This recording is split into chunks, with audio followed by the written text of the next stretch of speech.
Je vois les interviews du Joe 7 ans aussi là. Ou bien c'est le capitaine et Foudou Donald. Vraiment, tu te demandes comment certains ont fait pour entrer dans l'armée. Tu étais quelque part où tu avais la possibilité de trouver la solution. Tu ne l'as pas fait. Les civils fuient.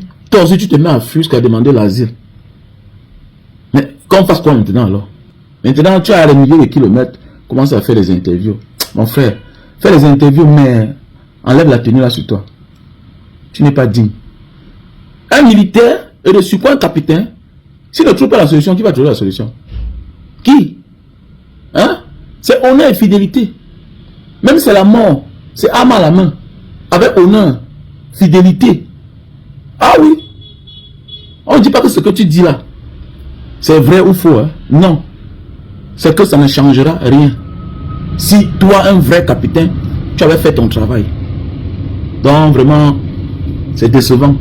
Fais tes interviews là, mais dépose la tenue là. Tu n'es pas digne d'être un homme en tenue.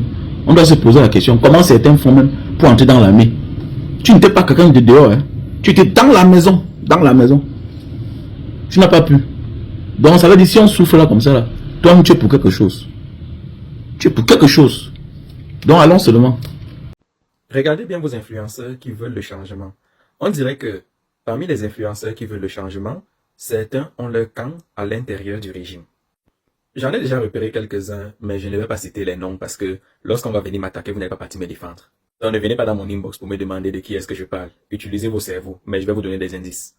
Dans l'affaire de Babouké et de l'or, c'était très évident que nous avions perdu Rémi Ngono parce que Rémi Ngono s'est mis à défendre Babouké de façon ouverte.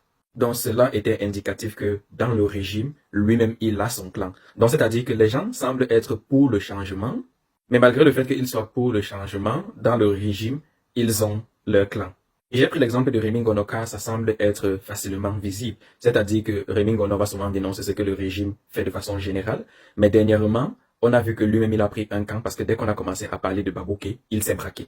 Donc c'est-à-dire taper sur tout le monde dans le régime, sauf sur Babouké. Maintenant, avec l'affaire Ngongo et le capitaine Efoudou, vous allez remarquer que certains influenceurs passent plus de temps à attaquer la crédibilité du capitaine Efoudou plutôt que de propager les informations qu'il a données. Mais je suis en mode depuis quand c'est le rôle des influenceurs du changement de mener des enquêtes pour défendre des gens du régime. Parce qu'en attaquant la véracité des propos du capitaine Efoudou, en fait, on est en train de défendre indirectement Ngongo. Et je pense que les gens qui le font sont assez intelligents pour le savoir, que ce n'est pas du tout un accident. Parce que pour les gens qui le font, vous allez remarquer que ce n'est pas dans une vidéo que c'est fait, ou ce n'est pas dans une publication que c'est fait. C'est-à-dire qu'on va souvent multiplier les publications pour attaquer les propos du capitaine Efoudou. Étrangement, ils attaquent la véracité des propos du capitaine Efoudou, alors que lorsqu'il s'agissait de Babouké, ces mêmes personnes n'étaient pas du tout mesurées. Parce que je tiens à vous dire que si vous regardez mes vidéos, vous allez remarquer que lorsque je parlais de l'affaire Babouké, je n'ai jamais associé Babouké et l'or directement parce que on n'avait pas de preuves palpables en fait que la fortune de Babouké vient de l'or. Moi, je me contentais de parler de sa fortune qui ne fait pas du tout de sens. Parce que jusqu'à présent, on n'a pas eu un document qui a fuité et qui nous a permis de relier Babouké à l'or.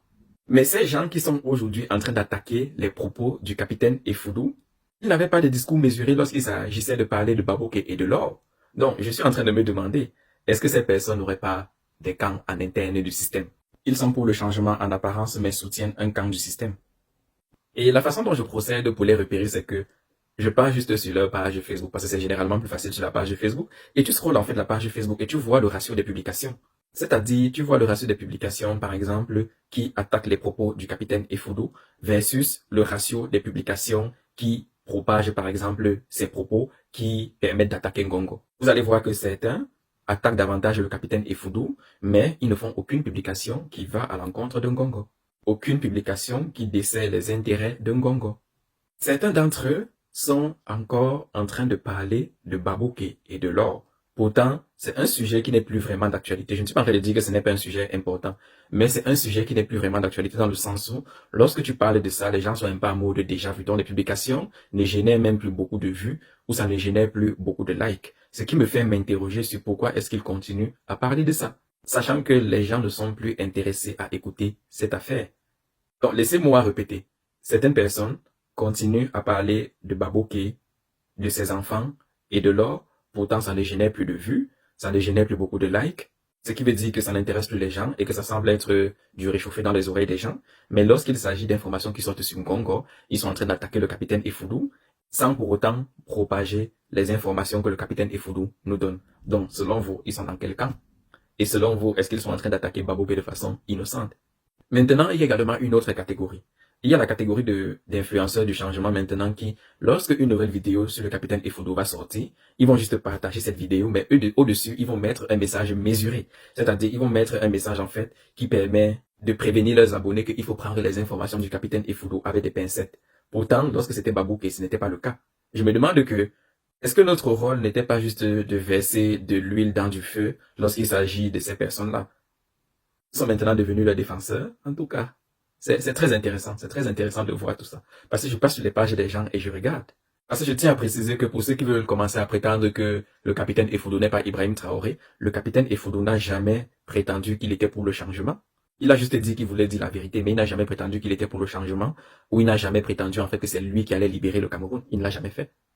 C'est clair qu'il est envoyé par le cartel de Dimako, mais ce n'est pas notre rôle de défendre le cartel de Minta. Ce n'est pas notre rôle. Parce que c'était notre rôle, moi-même, lorsqu'on était en train d'attaquer le cartel de Dimako, j'aurais pu faire une vidéo pour dire en fait qu'on n'a aucune preuve que le cartel de Dimako, ce sont les Babouké. On n'a aucune preuve que le cartel de Dimako s'est enrichi par rapport à l'or. J'aurais pu faire une vidéo comme ça. Sauf que faire une vidéo comme ça, c'est en train de discréditer le travail que les autres sont en train de faire. Tout comme faire une vidéo pour attaquer le capitaine Effoudou, c'est défendre Ngongo. Donc, à mon sens, certains sont en train de défendre Ngongo et ils se cachent derrière les précédents crimes du capitaine Effoudou pour le faire. Mesdames, Messieurs, chers compatriotes et toutes celles de ceux qui me font l'honneur de suivre les actions de SOS Cameroun Solidarity par ma voix, je vous dirai jamais assez merci pour ce que vous nous apportez au quotidien. Sans vous, nous ne sommes rien et nous ne serons jamais rien. C'est pour cela que je ne manque aucune occasion, ici comme ailleurs, pour vous renouveler nos remerciements. Merci à toutes et merci à tous. Mes chers compatriotes, aujourd'hui est un nouveau jour. J'invite toutes celles et ceux qui ont eu la grâce d'un petit zama comme moi, de glorifier Dieu et de célébrer la vie. Sans lui, nous ne sommes rien et nous ne serons jamais rien. Au passage, n'oubliez jamais de dire merci à tous nos ancêtres méritants, d'ici et d'ailleurs, connus et inconnus, visibles et invisibles, humains et nature. Sans eux, nous ne sommes rien et nous ne serons jamais rien. Et au passage, n'hésitez pas de vous remercier vous-même pour les bienfaits que vous faites autour de vous. Encouragez-vous vous-même.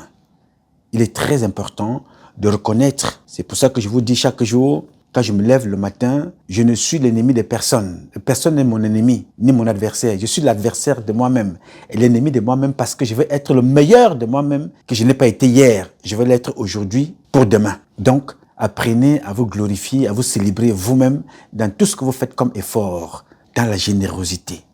Dieu n'est pas ailleurs. Il vit en chacun de nous.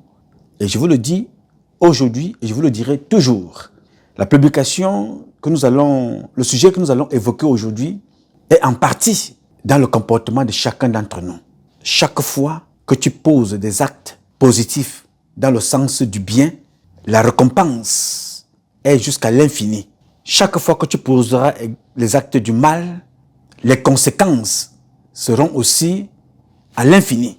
Et chez moi, les étonnes d'un fondement couette, on dit souvent l'animal qui a la queue n'échappe pas au piège. Alors sois toujours conséquent dans ton comportement, les actes que tu poses.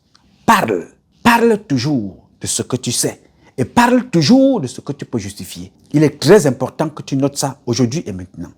Alors vous avez constaté à l'introduction de cette capsule, j'ai partagé avec vous 2 vidéos. La première, c'est un compatriote que vous voyez souvent dans les réseaux sociaux. D'habitude, je me suis habitué à le suivre de temps en temps quand le temps m'est donné ou alors quand une capsule m'a été partagée, de suivre sa sensibilisation. Mais j'ai été très surpris aujourd'hui de son propos parlant du capitaine Effoudou et parlant de lui comme de quelqu'un d'indigne. C'est vrai, chacun est libre de dire ce qu'il veut, mais c'est ce que je disais tantôt, soyons toujours conséquents dans ce que nous disons comme propos. Ne prenons toujours pas la parole parce qu'on recherche les vues, parce qu'on recherche des likes, ou bien parce qu'on a des pages monétisées, on va gagner un peu d'argent. Faisons très très attention sur ce que nous disons. Le capitaine est sorti, il a pris son courage à deux mains. Ce compatriote que vous avez entendu parler là, lui qui parle, les enfants de son âge sont des ministres chez Ibrahim Traoré. Lui et moi, nous sommes dans les réseaux sociaux. Les enfants de son âge, je ne suis pas sûr que Elon Musk, l'un des hommes milliardaires, est plus âgé que lui. Les enfants de son âge sont des ministres au Gabon. Les enfants de son âge, au Cameroun, dans son village, sont des entrepreneurs qui sont au Cameroun. Ils ont choisi que, bien que ce soit difficile, bien que ce soit ce que c'est, ils sont restés là-bas. Ils sont de l'autre côté.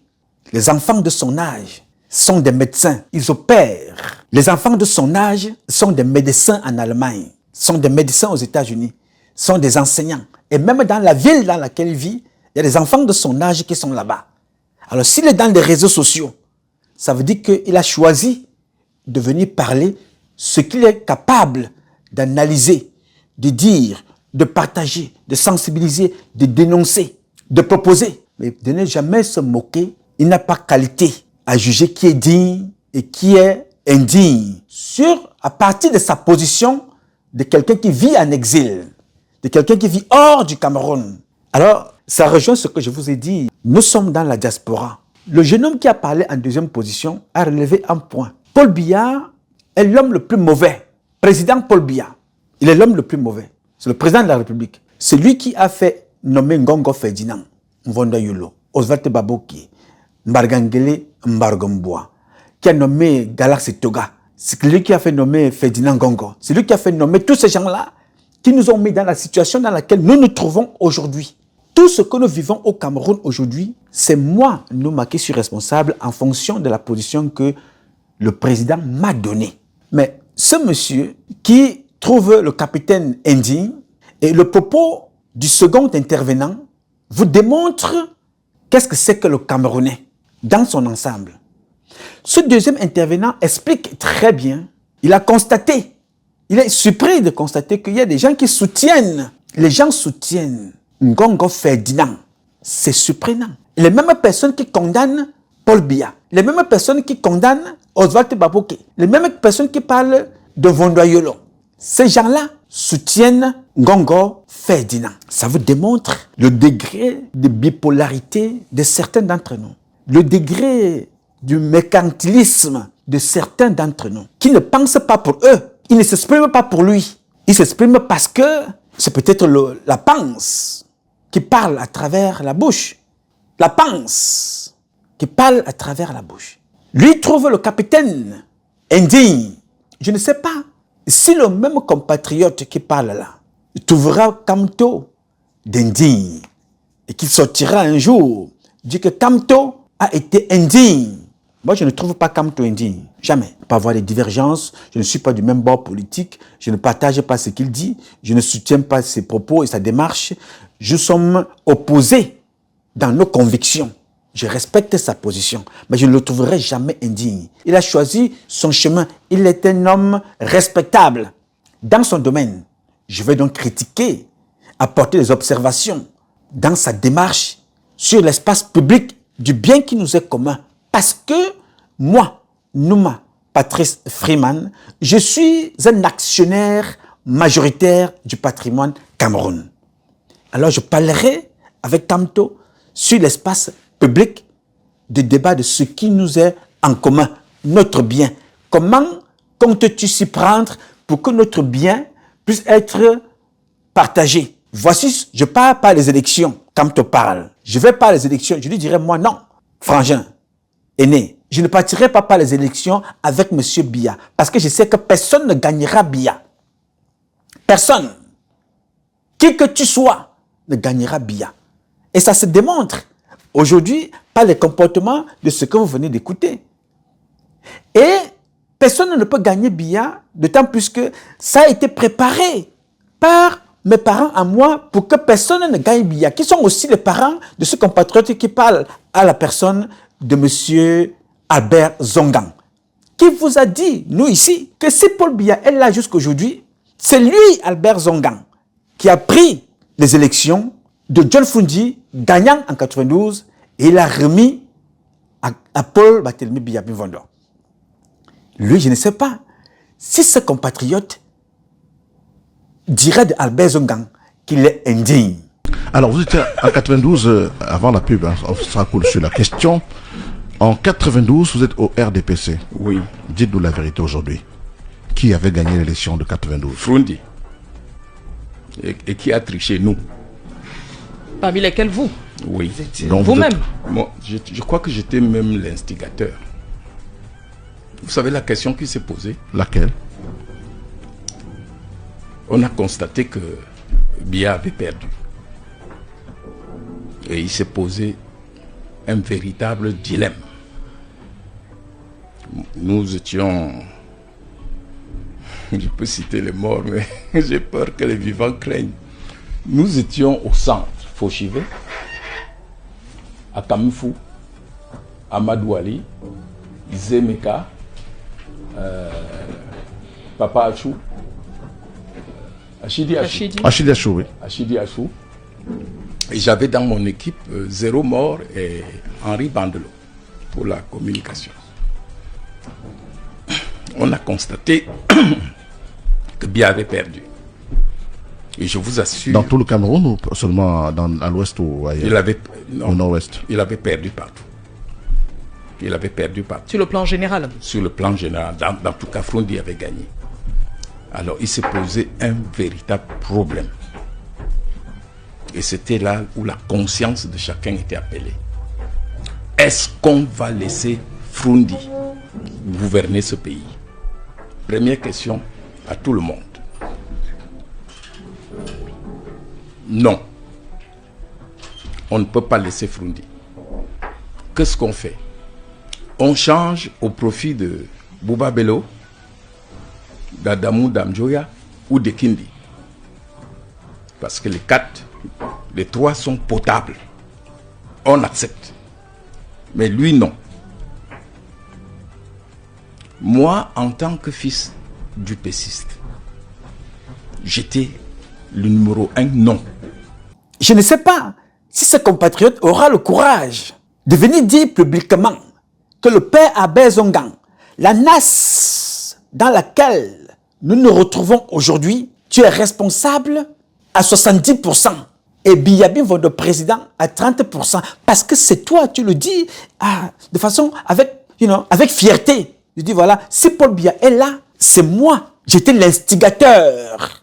Peut-être ce compatriote ne l'a pas revu cette partie-là. Permettez-moi, parce que cette vidéo n'était pas prévue comme ça, mais je vais quand même reprendre ce petit extrait pour que ce frère ait le courage un jour de venir dire à son oncle, qui est mon oncle, Albert Zongang, avec lequel j'ai souvent échangé. Parce que je ne considère pas que Kamto Maurice soit mon ennemi, ni Albert Zongang sont mon ennemi ou mes adversaires. Non, nous avons des positions divergentes dans la gestion des biens de notre pays. Donc je n'ai pas peur ni d'Albert Zongang, ni de Kamto Maurice, ni de qui que ce soit. Ces gens-là, j'ai échangé avec eux, notamment Albert Zongang. Mais cela ne m'empêche pas, cela ne me permet pas, ne me donnera pas le droit de traiter Albert Zongang d'indigne. Il est responsable parce que lui-même est sorti plusieurs fois. Traiter Paul Biya de tous les noms. Je n'ai rien à dire autre que de dénoncer cette institution. Mais en tant que père, j'aurai le même respect pour Kamto Maurice, pour Albert Zongang, que j'ai pour Paul Biya papa, et que je condamnerai toujours les actes, la gestion qui a été calamiteuse, et elle a été calamiteuse parce que moi qui l'a nommé, comme il a nommé Albert Zongang, comme il a nommé Kamto hier, comme il a nommé Ngongo aujourd'hui, comme il a nommé Galaxy Toga, Madeleine Chuente, Célestine Ketia, et tous les autres, le Luc Sinjong, le conseiller de Biya, et tous les autres.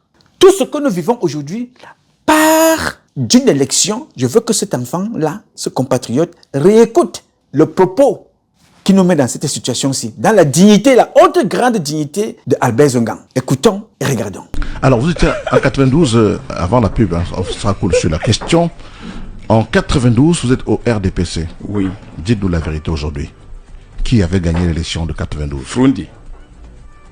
Et qui a triché, nous? Parmi lesquels vous? Oui.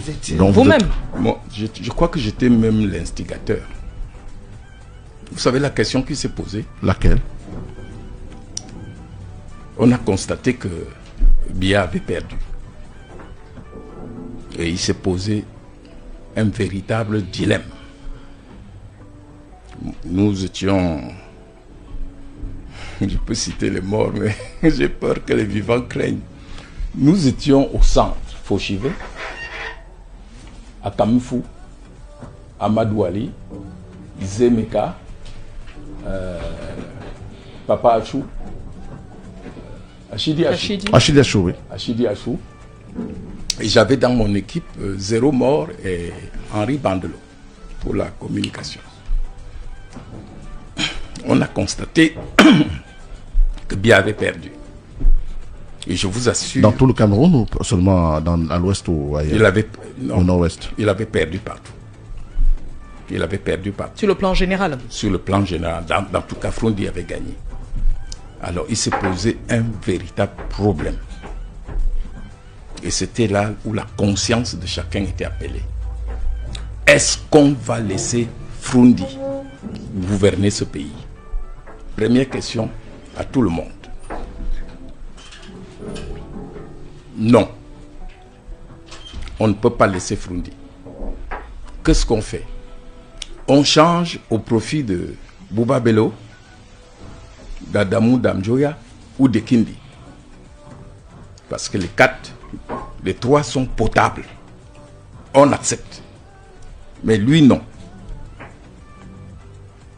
Moi, en tant que fils du pessiste, j'étais le numéro 1 non. Bien, là c'est Abel Zongang qui parle. Je n'ai donc jamais vu l'un de mes compatriotes, quel que soit son bord politique, venir faire un relais de la condamnation du comportement de notre parent à tous, Albert Zongang. Là, lui, il est digne. Il est digne parce qu'il n'est pas de la même région que le capitaine Effoudou. Il est digne parce qu'il n'est pas de la même région que Cabral Libi. Il est digne parce qu'il n'est pas de la même région que Elembi Lobé. Il est digne parce qu'il n'est pas de la même région que Paul Barthélemy Biami Vondon. Donc lui, il est digne, n'est-ce pas? Alors, je vais vous prendre un autre exemple. Dans cette langue de dignité, j'aurais bien voulu qu'un jour, ce compatriote qui parle du capitaine Effoudou se posa la question comme ça. Que, voilà. Kamto Maurice, l'homme digne, moi je dis, vous me connaissez, moi je dis ce que je pense. C'est un homme respectable. A été accusé un jour, à tort ou à raison, de pédophile, de coucher avec des petits-enfants, garçons. Ça a été en direct à la télévision. Pas une fois, pas deux fois, pas trois fois. Attendez une parenthèse. Oui. Portez ma plainte. Je vais vous montrer une vidéo où le ministre Kamto est nu en relation sexuelle avec un garçon. Et tenez-vous tranquille, ce garçon vit. Eh bien. Je vous le dis, portez-moi plainte parce que nous sommes en pleine campagne. Et vous allez voir que moi, ça me fait vomir parce que ce garçon est venu se plaindre. Ateba Yene et moi avons mené une campagne éthique. Lorsqu'il est venu me voir, parce que je suis l'ami d'Ateba Yene, je vous dis que le ministre Kamto est nu. Professeur, portez-moi plainte. vous allez à présent, permettre, vous allez à présent, vont voir qui est Kamto. Oui, vous allez à présent permettre au docteur Ngono de c'était une parenthèse, hein. cette accusation, s'il vous plaît. Oui, portez-moi plainte. Vous allez voir, s'il vous plaît. Oui, s'il vous plaît. Oui, la renaissance et l'homosexualité des jeunes Camerounais. Professeur Diamding, s'il vous plaît. Ce n'est pas celui-là qui parle de ça qui est mon problème. Mais c'est Kamto, sa réaction, qui est mon problème. J'aurais voulu que ce compatriote qui parle se leva un jour et posait la question à monsieur Kamto Maurice. Ce serait indigne de ta part de ne pas te justifier, de t'expliquer sur ce comportement, ma foi, qui t'est attribué de père pédophile qui couche avec des petits garçons. Et j'aurais voulu entendre ce garçon-là sortir comme ça parce que ça relève de notre comportement public que nous sanctionnons. Alors nous serons prompts à trouver le capitaine indigne, Brenda indigne, Madame Vigourou indigne, Paul Biya indigne, le capitaine Effoudou indigne. Mais on ne trouvera jamais la démarche de M. Kamto indigne de s'expliquer publiquement, de condamner publiquement, de trouver, de faire des démarches pour que la vérité soit manifestée et que les Camerounaises et les Camerounais sachent de quoi est-il question exactement. Ici, Je suis convaincu que ce qui a été dit, jusqu'à preuve de contraire, n'est pas vrai. Jusqu'à ce que justice nous dise la vérité. Je considère que c'était une campagne de dénigrement et de déstabilisation à l'endroit de M. Kamto Maurice. Mais Kamto Maurice lui-même, que dit-il? Que fait-il? Ok, j'aurais donc voulu entendre ce compatriote, parce que l'espace Facebook, vous parlez de tout, même de ce que vous ne connaissez pas. J'ai vu une autre qui est devenue, elle est partie d'influenceuse à chirurgienne, à opérer les fesses pour mettre l'huile de frein, ou bien l'huile de moteur, ou bien l'huile de sardine dans les fesses. Donc, l'espace public vous permet à n'importe qui de venir dire ce qu'il pense, de donner un avis là-dessus. J'aurais bien voulu que ce compatriote sorte un jour pour interroger ce comportement ou bien pour essayer un peu de débattre là-dessus. Faisons attention, très très attention. Nous sommes libres de parler. Mais un jour, moi ici en premier, nous serons responsables de ce que nous disons devant les véritables juridictions un jour. Tout ce que nous disons s'enregistre. Tout se garde. Je veux être un exemple de celui qui a dit des choses qui n'étaient pas vraies et qui sera condamné demain et que cela serve d'exemple aux prochaines générations. Parce que ceux qui ont créé Internet n'ont pas créé Internet pour venir lyncher, dire des choses qu'on ne peut pas prouver. Moi, j'ai été dans les tribunaux, toujours avec les mêmes Camerounais bipolaires, malhonnêtes et méchants, ici du volet de New York, qui sont venus me servir une plainte alors que je dénonçais les conditions de vie dans lesquelles nous vivons au Cameroun, pour lesquelles ce compatriote est en exil. Je suis en exil. Nous sommes en exil. Vous ne verrez aucun Saoudien dans ce pays vivre de façon permanente, 10 ans sans sortir. Ils ont des affaires aux États-Unis, ils ont des hôtels, des biens en France, des vies partout. Ils partent chez eux, ils reviennent. Vous ne verrez aucun Saoudien qui n'a pas de papier. Vous ne verrez aucun Israélien, juif dans ce pays qui manque de papiers. Jamais.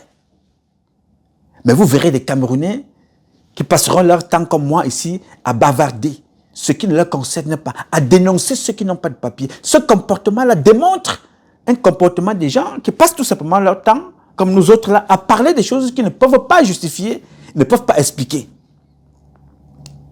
Je veux saluer également sa sortie, elle est importante, hein, la sortie de ce compatriote qui parle de Foudou est importante parce que ça permet à chacun de nous de connaître ce que nous sommes réellement.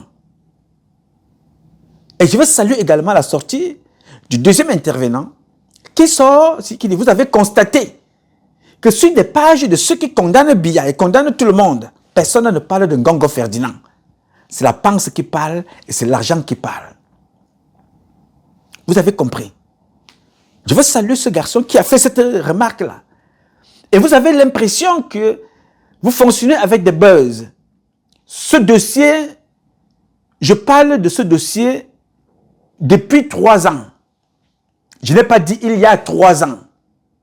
Je dis, je parle de ce dossier depuis 3 ans. Donc chaque année, je parle du même dossier. Du capitaine Effudu. Il n'est donc pas nouveau. Mais personne ne se pose la question aujourd'hui du silence du capitaine Effudu. Il y a 3 ans. Personne ne se pose la question pourquoi parle-t-il aujourd'hui. Personne ne cherche à comprendre. Mais certaines personnes ont un esprit orienté aux intérêts que nous connaissons, trouveront quand même le courage de venir s'adresser à quelqu'un qui vient d'échapper à la mort. Je veux donc ici, à mon nom personnel, au nom de toutes celles de ceux qui se lèvent tous les matins, pour nous écouter, pour nous encourager, pour nous apporter des critiques positives, en nous apportant des propositions, à toutes celles de ceux qui prient pour nous, toutes celles de ceux qui nous soutiennent matériellement, financièrement, spirituellement, idéologiquement, toutes celles de ceux qui sont dans le combat que nous menons, leur dire merci pour tout ça, mais en leur nom, il y a mon nom, remercier Ntizama, remercier Dieu d'avoir le capitaine Effudu vivant et hors du Cameroun. Il n'est pas hors de danger, mais pour le moment, hors du Cameroun. Oui, monsieur. Oui, je suis fier de l'avoir vivant.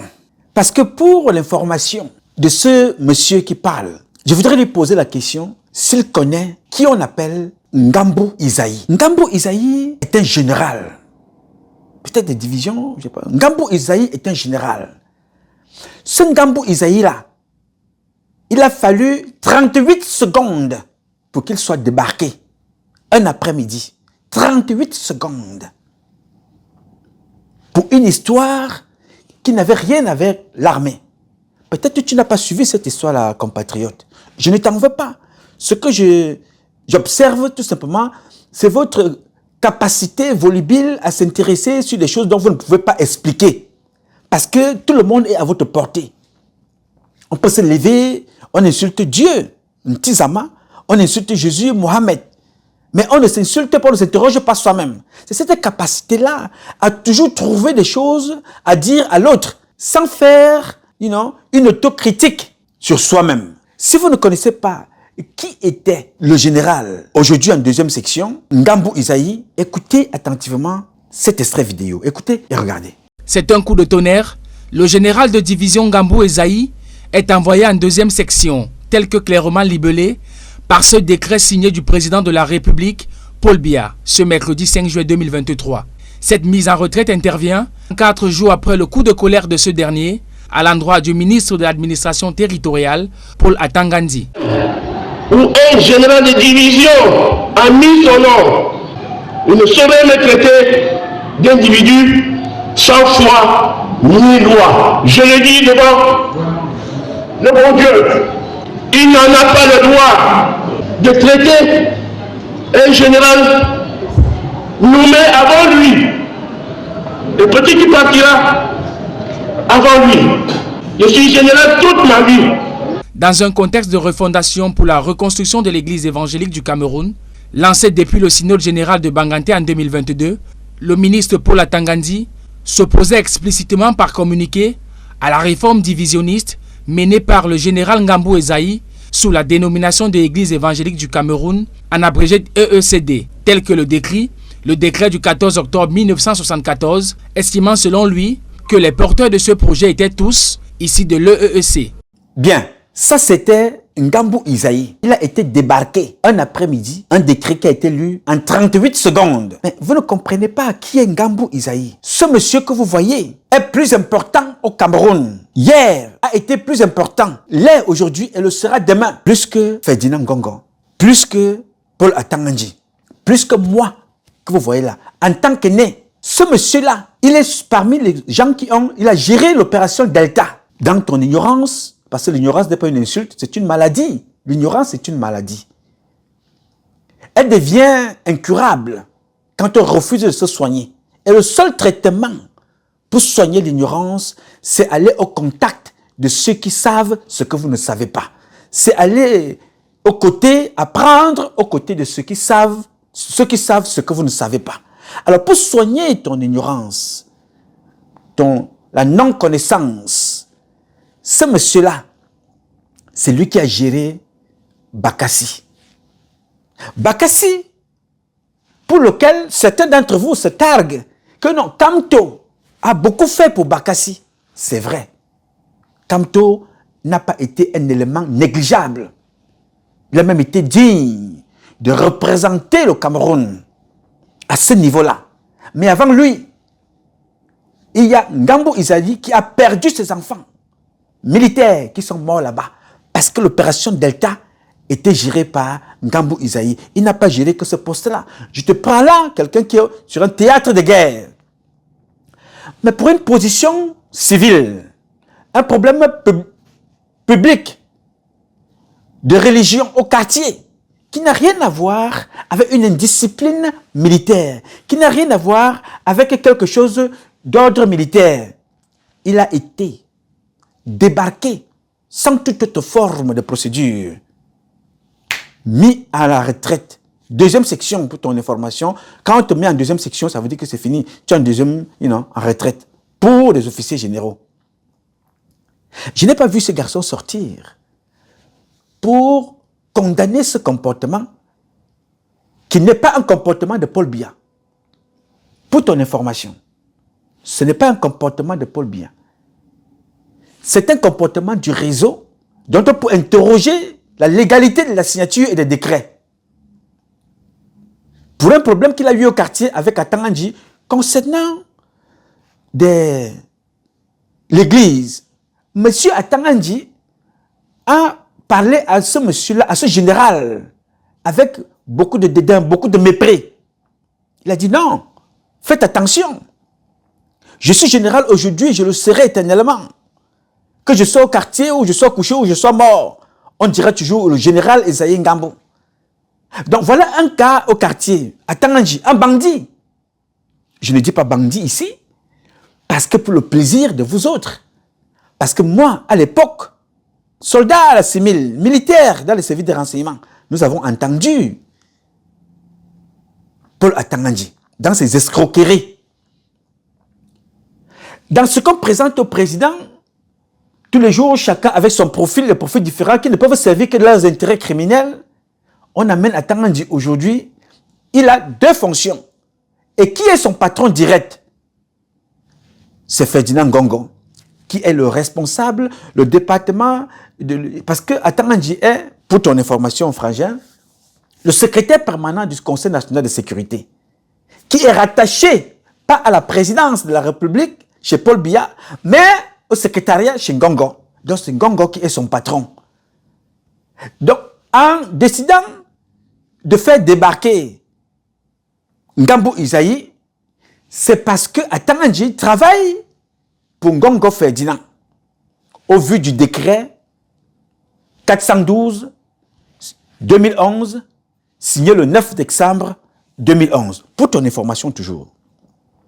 Voilà quelqu'un qui a tout donné pour le Cameroun. Qui a tout donné pour le Cameroun. Un civil, ou les civils au quartier, d'autres qui traînaient aux Nations Unies, aux États-Unis ici, qui traînaient partout. Il a tout donné pour eux. Un individu au quartier, ancien bandit, vient pour des bisbilles, pour des magouilles, pour des intérêts de neutralisation de l'armée. Je vais y venir parce que c'est très important. On décide de faire débarquer un monsieur comme celui-là. Ça ne vous a pas interpellé. Vous, dans la diaspora, vous qui profitez de la sécurité des pays dans lesquels vous vivez, vous, quand on vous posera, est-ce que vous connaissez le premier militaire français? Vous parlerez de De Gaulle. Et qui a réussi à gagner la guerre parce qu'il est venu prendre les enfants, les parents de Isaïe, les parents du Camerounais qui parlent là, mes parents, ils sont venus les chercher au Cameroun pour aller libérer la France. Tout le monde connaît le général de Gaulle. Mais beaucoup d'entre vous, même pas celui qui parlait tout à l'heure, personne ne connaît le général Esaïe Ngambo. Il est de son village et de sa région. Il a été plus important que Kamto Maurice. Parce que si tous les militaires étaient morts, qui aurait protégé Kamto pour venir maintenant faire la paix dans les démarches ainsi de suite? C'est Ngambo qui était là. C'est Ngambo qui faisait le travail. Il a perdu ses éléments. Ils sont morts. Là-bas. Alors, je ne vous ai pas vu vous indigner quand il a été débarqué. Je n'ai vu personne parler. Et lui aussi, il est allé s'asseoir. Il n'a jamais parlé. Il est mort professionnellement comme un serpent. Alors, mourir comme un serpent, ça vous rappelle, pour votre information, camarades, la mort de quelqu'un d'autre qui est mort comme ça. Toujours victime des mêmes personnes. Vous avez vu le contre-amiral Nsola, celui qui a contribué à l'assassinat du contre-amiral Nsola, est un ministre de la Défense, Alem Bengoro. Toujours dans le même système, ils ont broyé un parent, à l'époque attaché militaire en Chine, le contre-amiral Nsola. Quand ils ont broyé Nsola, ils ont cru avoir bien fait, rétrogradé, mis en retraite, il est mort. La personne qui l'a fait, Alain Mebengoro, il est lui-même aujourd'hui en prison. Et ce même Alain Mebengoro, pour ton information, Frangin, a été à la base de l'assassinat de Jules Koum, tué à l'époque par des militaires, écrasé en route par une voiture militaire.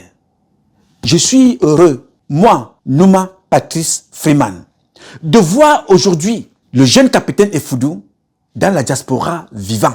Parce que l'armée a une phrase, nous dit-on, nous sommes la grande muette, comme aime souvent le dire régulièrement. J'ai suivi ça dans une publication tout à l'heure que je vais partager avec vous. C'est la grande muette. Vous voyez donc les conséquences de cette grande muette qui veulent que ni à l'intérieur, on vous tue par des civils et quand vous y êtes, vous ne faites rien, vos enfants sont tués. Regardez le chemin. Ngambou Isaïe, général. Regardez comment on l'a neutralisé. Il se tue. Parce qu'il est mature, il n'a rien dit. Il est allé s'asseoir. Mais n'avoir rien dit pour dénoncer cette façon de faire, abandonné par ses collègues généraux qui pensent que laisser Isaïe Ngambou dit non. Bien voyant. Une fois avec les gestions des églises, là vraiment, c'est un Bamileke qui aille là-bas. Non, ce n'est pas une question de Bamileke parce que l'armée ne connaît pas ça. N'avoir pas pris position de ce qui est arrivé en Ngambou, aujourd'hui, vous avez laissé votre fils être exposé, capitaine Effoudou. Alors, avoir laissé ça avec le capitaine Effoudou ne te met pas à l'abri. Oui, monsieur. Parce que hier, je vais donc revenir, je refais le rouleau, je roule, je rembobine pour revenir en arrière. C'était moi qui sortais, il y a 30 ans.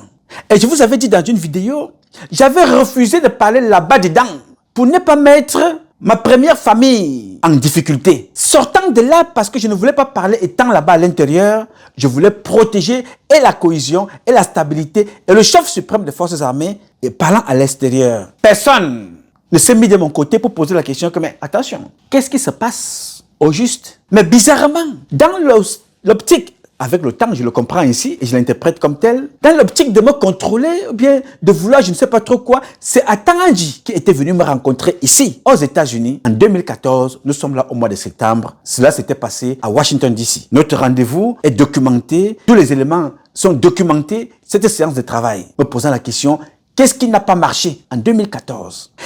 Chaque fois que vous entendez des militaires se plaindre, vous ne faites rien. Automatiquement, vous les exposez à des comportements comme ce que nous sommes en train de voir aujourd'hui avec le capitaine. Lui, il parle maintenant.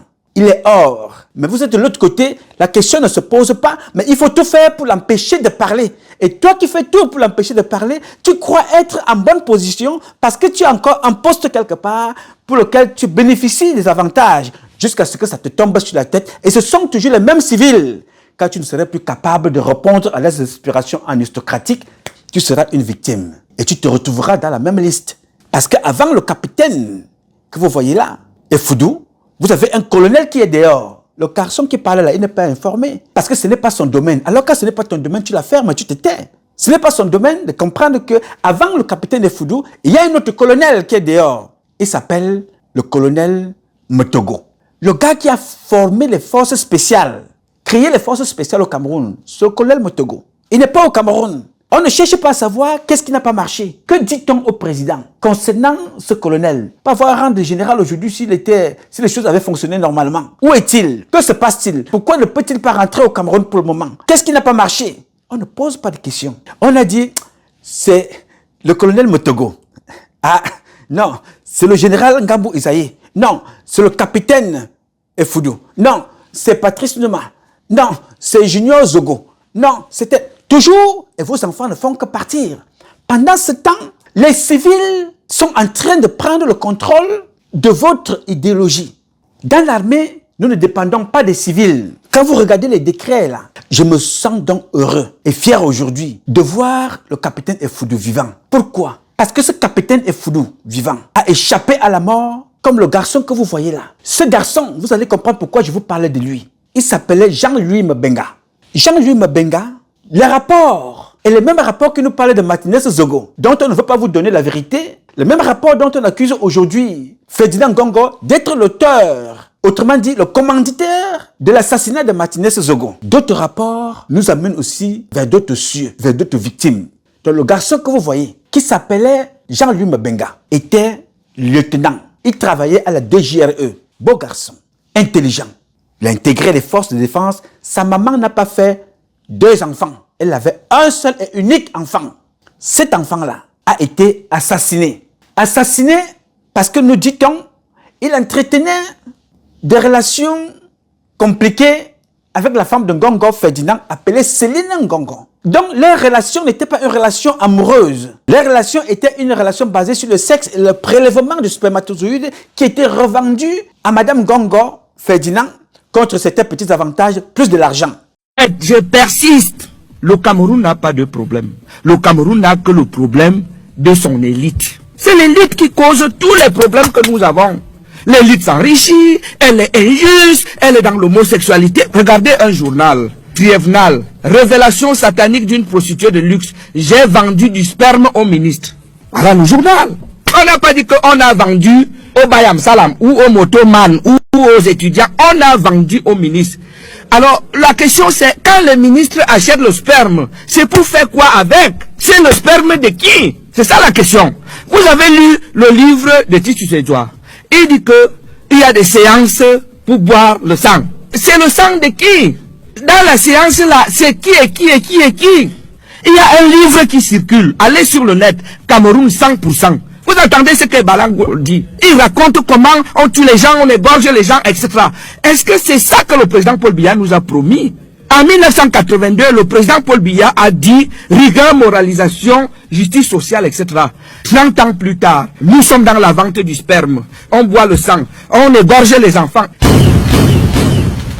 Alors, quand on a fini de t'exploiter, on te tue, on t'élimine. Jean-Louis Mabenga, lieutenant, avait donc été assassiné, pas par un civil venant de l'Afghanistan, pas par un civil venant de Guadalajara ou de Kuala Lumpur ou d'un autre pays. Jean-Louis Mabenga fut assassiné par son propre collègue. Le lieutenant Bia a assassiné Jean-Louis Mabenga. Jean-Louis Mabenga est donc mort. Au deuil de Jean-Louis Mabenga, le lieutenant Bia est présent au deuil de celui qui l'a tué. Il a tué Jean-Louis Mabenga. Bia est présent au deuil. Bien, le deuil se passe bien. Ils enterrent leur collègue. Le lieutenant Bia rentre. Je vous le donne en 1000.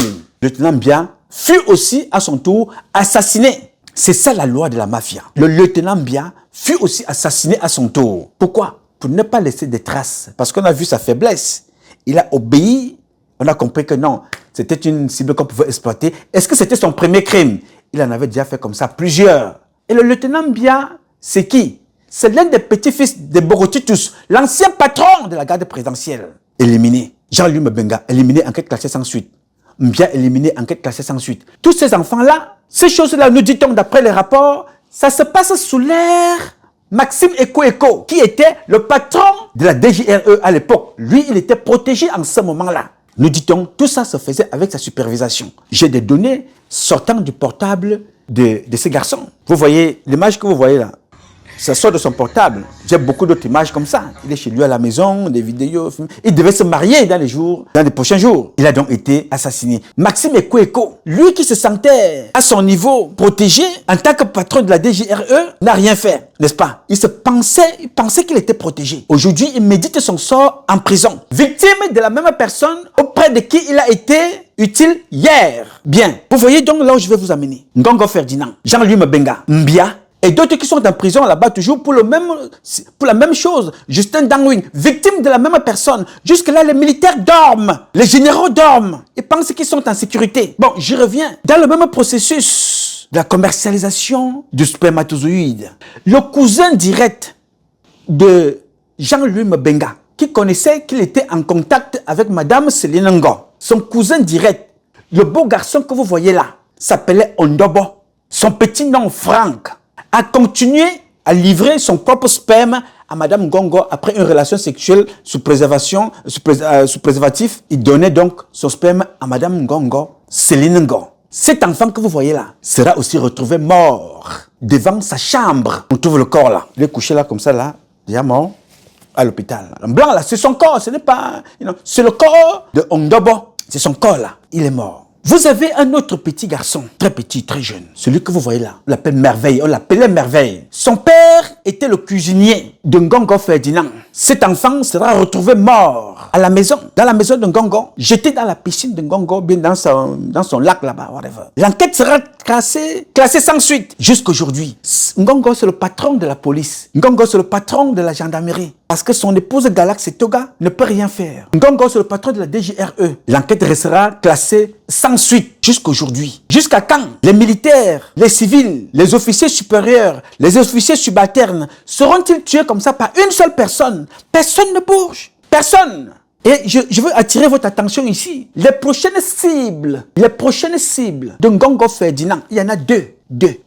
Et ces cibles, il faut qu'elles m'entendent très bien. Que si vous ne faites rien, et si les autres généraux, que ce soit René Claude Meka, le chef d'état-major des armées, que ce soit Emmanuel Amugobote, le chef d'état-major particulier, que ce soit Joseph Fouda, le vice-amiral, si vous ne réfléchissez pas rapidement, on va vous oublier comme d'autres. Oui, monsieur, on va vous oublier très rapidement parce que les prochaines cibles, c'est Emmanuel Amugobote. Une tombe. Monsieur Emmanuel Amugobote, c'est le chef d'état-major particulier. Personne ne connaît la voix de ce type-là. Personne. Alors que ce monsieur-là, c'est l'une des personnes importantes dans le dispositif sécuritaire du Cameroun.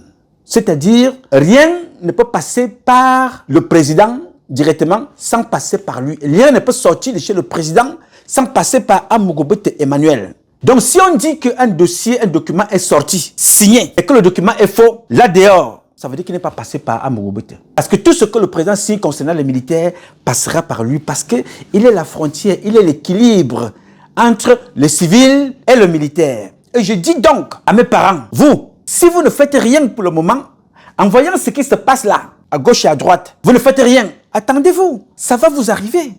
Que le capitaine Efoudou ait tort, qu'il ait raison, ce n'est pas ça mon problème. Mais c'est ce qu'il dit le capitaine Efoudou. Personne ne s'est posé la question de ces 3 ans de silence.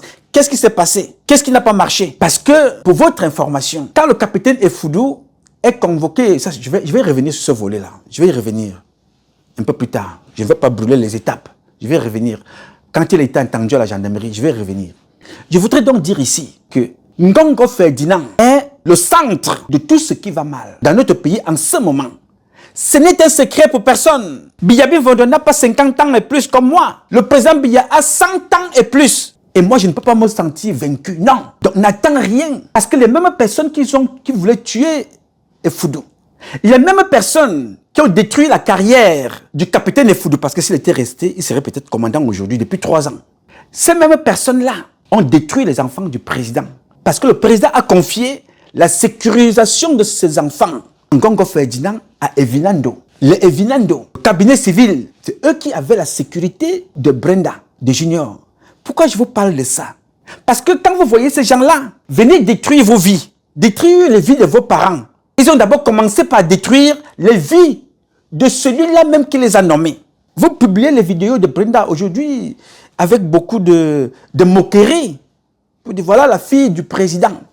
Voilà la fille de Madame Vigourou. Parce que moi, je n'appellerai plus jamais cette femme-là Madame Chantal Biya. Non, elle porte son nom, Madame Vigourou. Madame Vigourou, voilà son enfant.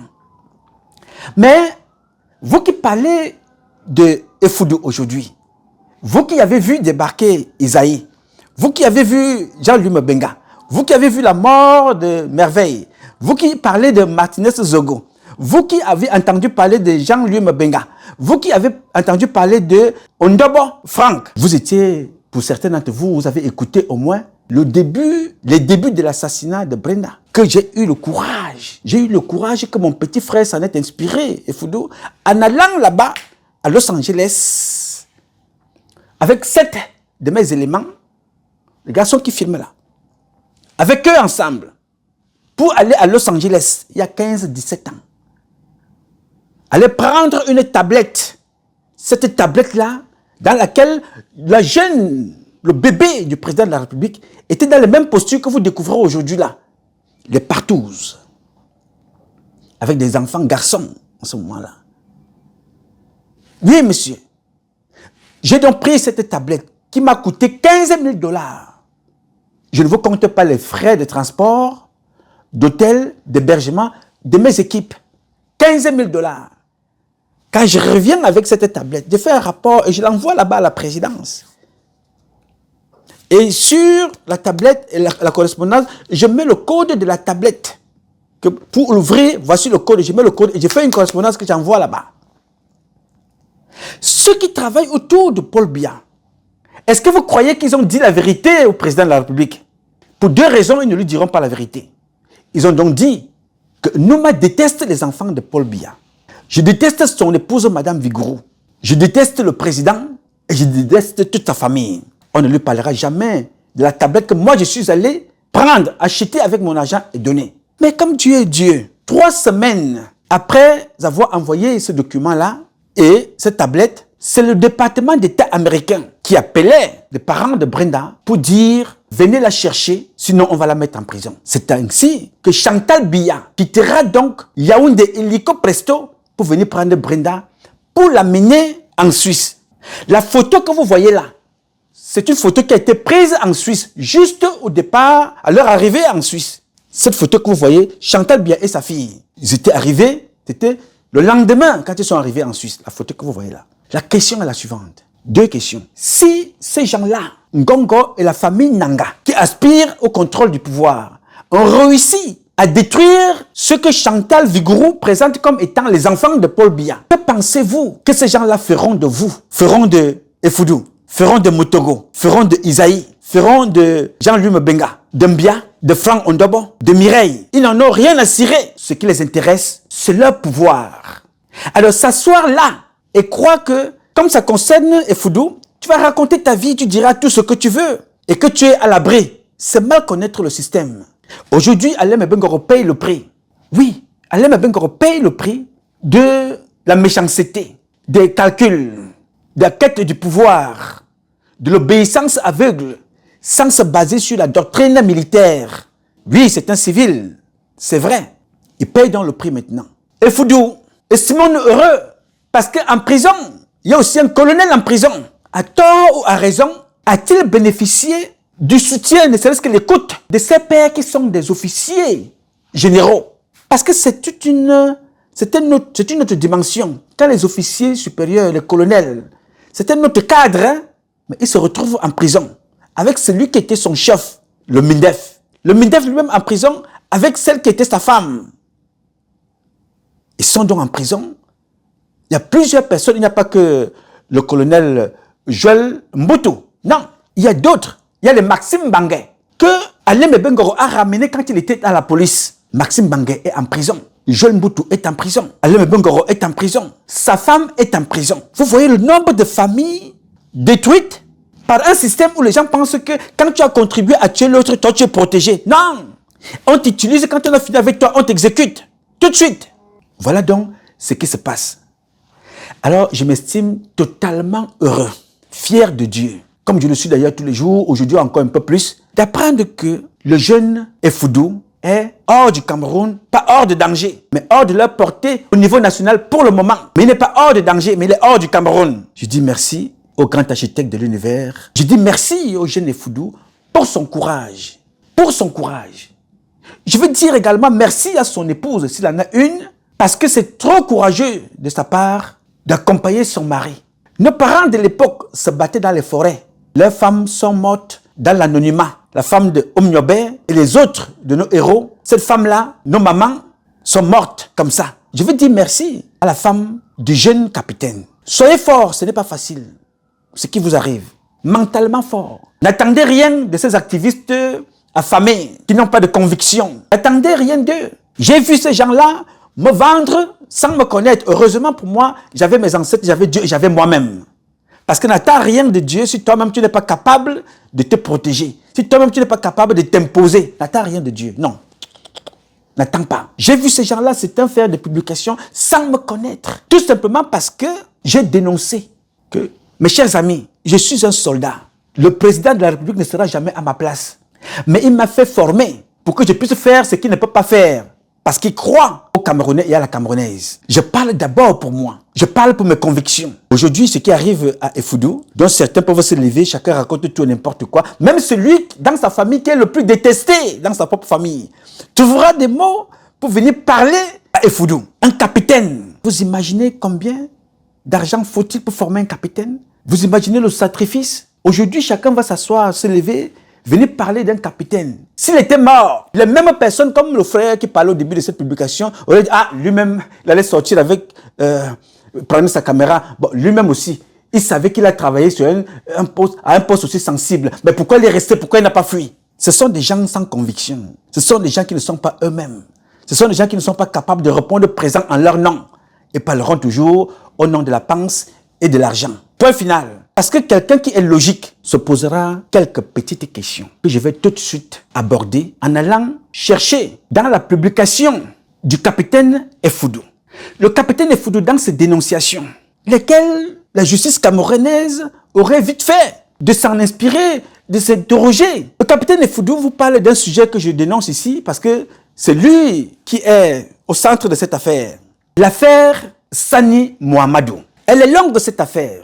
Et c'est là où je veux interpeller les généraux pour vous dire comment est-ce que Ngongo Ferdinand, sans aucune autorisation, sans aucun décret, fait tout pour avoir la main mise sur l'armée. L'affaire Sani Mohamedou. Sani Mohamedou que vous voyez là est un Camerounais de nationalité française. Profession militaire, grade sergent, unité de formation ou d'emploi, de service, légion étrangère. Là-bas, ce garçon était sergent en fonction, en activité. Là-bas, Sani Mohamedou était sergent. Il a fait pas mal de théâtre de guerre, comme la plupart des légionnaires. Dont la plupart des légionnaires, tout du moins, tous les légionnaires ne sont pas des Français. À la base, les Français n'entrent pas à la légion étrangère. La légion étrangère, c'est pour, en majorité, c'est pour des Camerounais, des Chinois, des Russes. Vous venez de toutes les nationalités pour venir combattre pour la France. Bien évidemment, la légion étrangère a remplacé les tirailleurs sénégalais, autrement dit les tirailleurs africains qui venaient de partout pour venir défendre la France, comme les footballeurs qui venaient de partout pour défendre sportivement les intérêts de la France. La légion étrangère est pareille. Quand il y a quelque chose quelque part, ce sont les étrangers qu'on envoie d'abord. Les Français eux-mêmes, les vrais, sont dans les casernes, champagne, vin rouge, la baguette, le fromage, la grande gueule. Parce que les Français sont des gueulards d'abord à la base. On prend dans la légion étrangère qu'on envoie des enfants des autres, que Nganou allait mourir pour la France, n'est-ce pas? Donc, cet enfant-là était donc à la légion étrangère.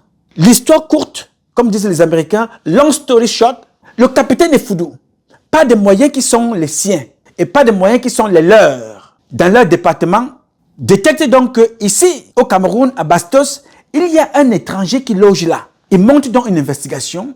On se retrouve qu'il y a un monsieur qui loge là et qui est détenteur d'armes. Ils finissent donc par interpeller le monsieur. Perquisition suivante, on trouve les armes que vous voyez là, qui sont des armes de guerre, n'est-ce pas? Ces armes de guerre sont saisies et ramenées à la sécurité militaire. Comment ce monsieur se retrouve-t-il avec des armes de guerre? Il a une note, la lettre que vous voyez là, que je vous ai déjà montrée ici, que personne au Cameroun en dehors de Biya, là ce n'est même pas sur haute instruction. Là, c'est sur instruction de Ngongo Ferdinand, qui est le patron de Paul Atangandi. Qui est Atangandi? Atangandi est le secrétaire permanent du Conseil national de sécurité. Son patron direct, c'est Ngongo Ferdinand. Il se retrouve donc, lui donne l'instruction, les instructions que signe le document. Parce que de son propre chef, mais Atangandi était féman. Donc c'est quelqu'un d'assez prudent. Il ne prend aucun risque de lui-même. Quand vous le voyez sortir, c'est qu'on lui demande de sortir. Son patron, Ferdinand Ngongo, lui dit donc, prends tes responsabilités, signe. Il signe aussi. Il fait donc rentrer les armes au Cameroun. Parce que demain, Ferdinand Ngongo dira que ce n'est pas lui. Souvenez-vous que dans le cas du Covid, c'est Ngongo qui avait pris sa signature. Il a donné à Manaouda Malachi, délégation de signature. Manaouda Malachi, futé et prudent, comme tout musulman, prend sa signature, il délègue aussi sa signature. Mais le point commun avec Ngongo, c'est que toutes les personnes à qui il a délégué cette signature-là pour détourner l'argent du Covid, toutes les personnes ramènent de l'argent et lui reversent à Ngongo Ferdinand sans trace administrative. Ça, c'était au passage. Mais maintenant, toutes les personnes à qui Ngongo avait donné la délégation de signature ont toutes été assassinées. La dernière a été assassinée dans une boîte de nuit à Bastos avec un militaire.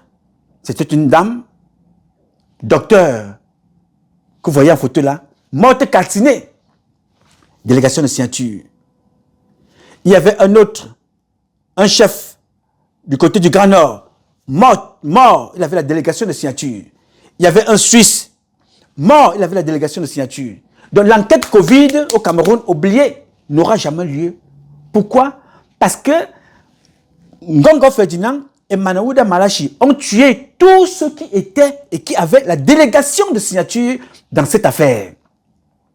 Donc, Ngongo Ferdinand, conseillé par des Libanais et par des spécialistes étrangers, spécialistes du mal et du crime, ne prend pas le courage de mettre son nom sur un certain nombre de choses. Il donne donc l'autorisation à Tanganji, c'est l'autorisation de faire rentrer les armes au Cameroun. Le monsieur en question fait aussi rentrer les armes par le biais de Sani Mohamedou. Quand Sani Mohamedou arrive même à la gendarmerie, il voulait faire comprendre là-bas dans son PV, CV, procès verbal, PV, autant pour moi, que j'ai ici à la maison. Il dit qu'il n'est même pas le seul à détenir des armes comme ça au Cameroun.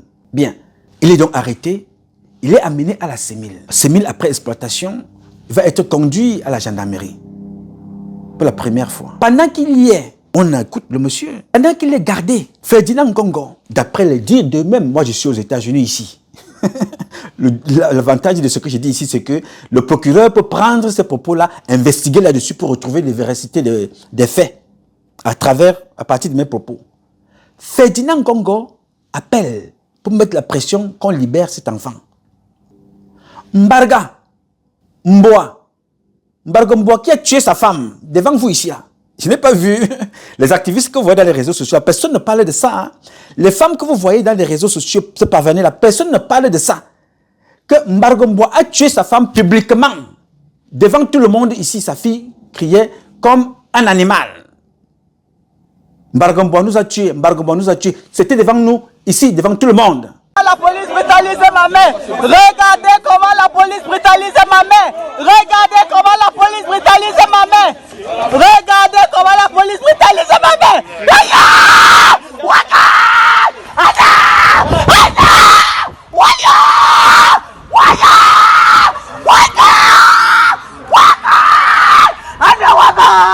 Barka-moi nous a tués. Barka-moi nous a tués. Au secours. Au secours. Bien, ça c'était au passage. Mbarga Mboa, qui a tué sa femme, violé ses enfants, appelle pour libérer Sani Mohamedou. Rémi Zemeka, ancien Mindef au quartier, qui a un jour pris les enfants qu'on lui a demandé comme sacrifice, il a pris sa voiture un dimanche. Il a écrasé les enfants en route parce qu'ils devraient être encore nommés. L'enquête a été classée sans suite. Ce Rémi Zemeka là, appelé Bad Boy, appelle à la CEMIL, mettant la pression en Banque Emile pour qu'on libère Sani Mohamedou.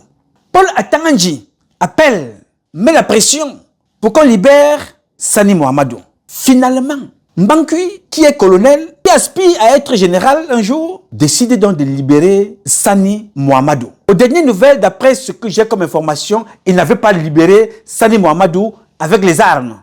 Non, il a gardé les armes. D'après l'information, peut-être les choses ont changé. Entre ce qu'on écrit et ce qui se passe là-bas chez eux, il y a deux mondes.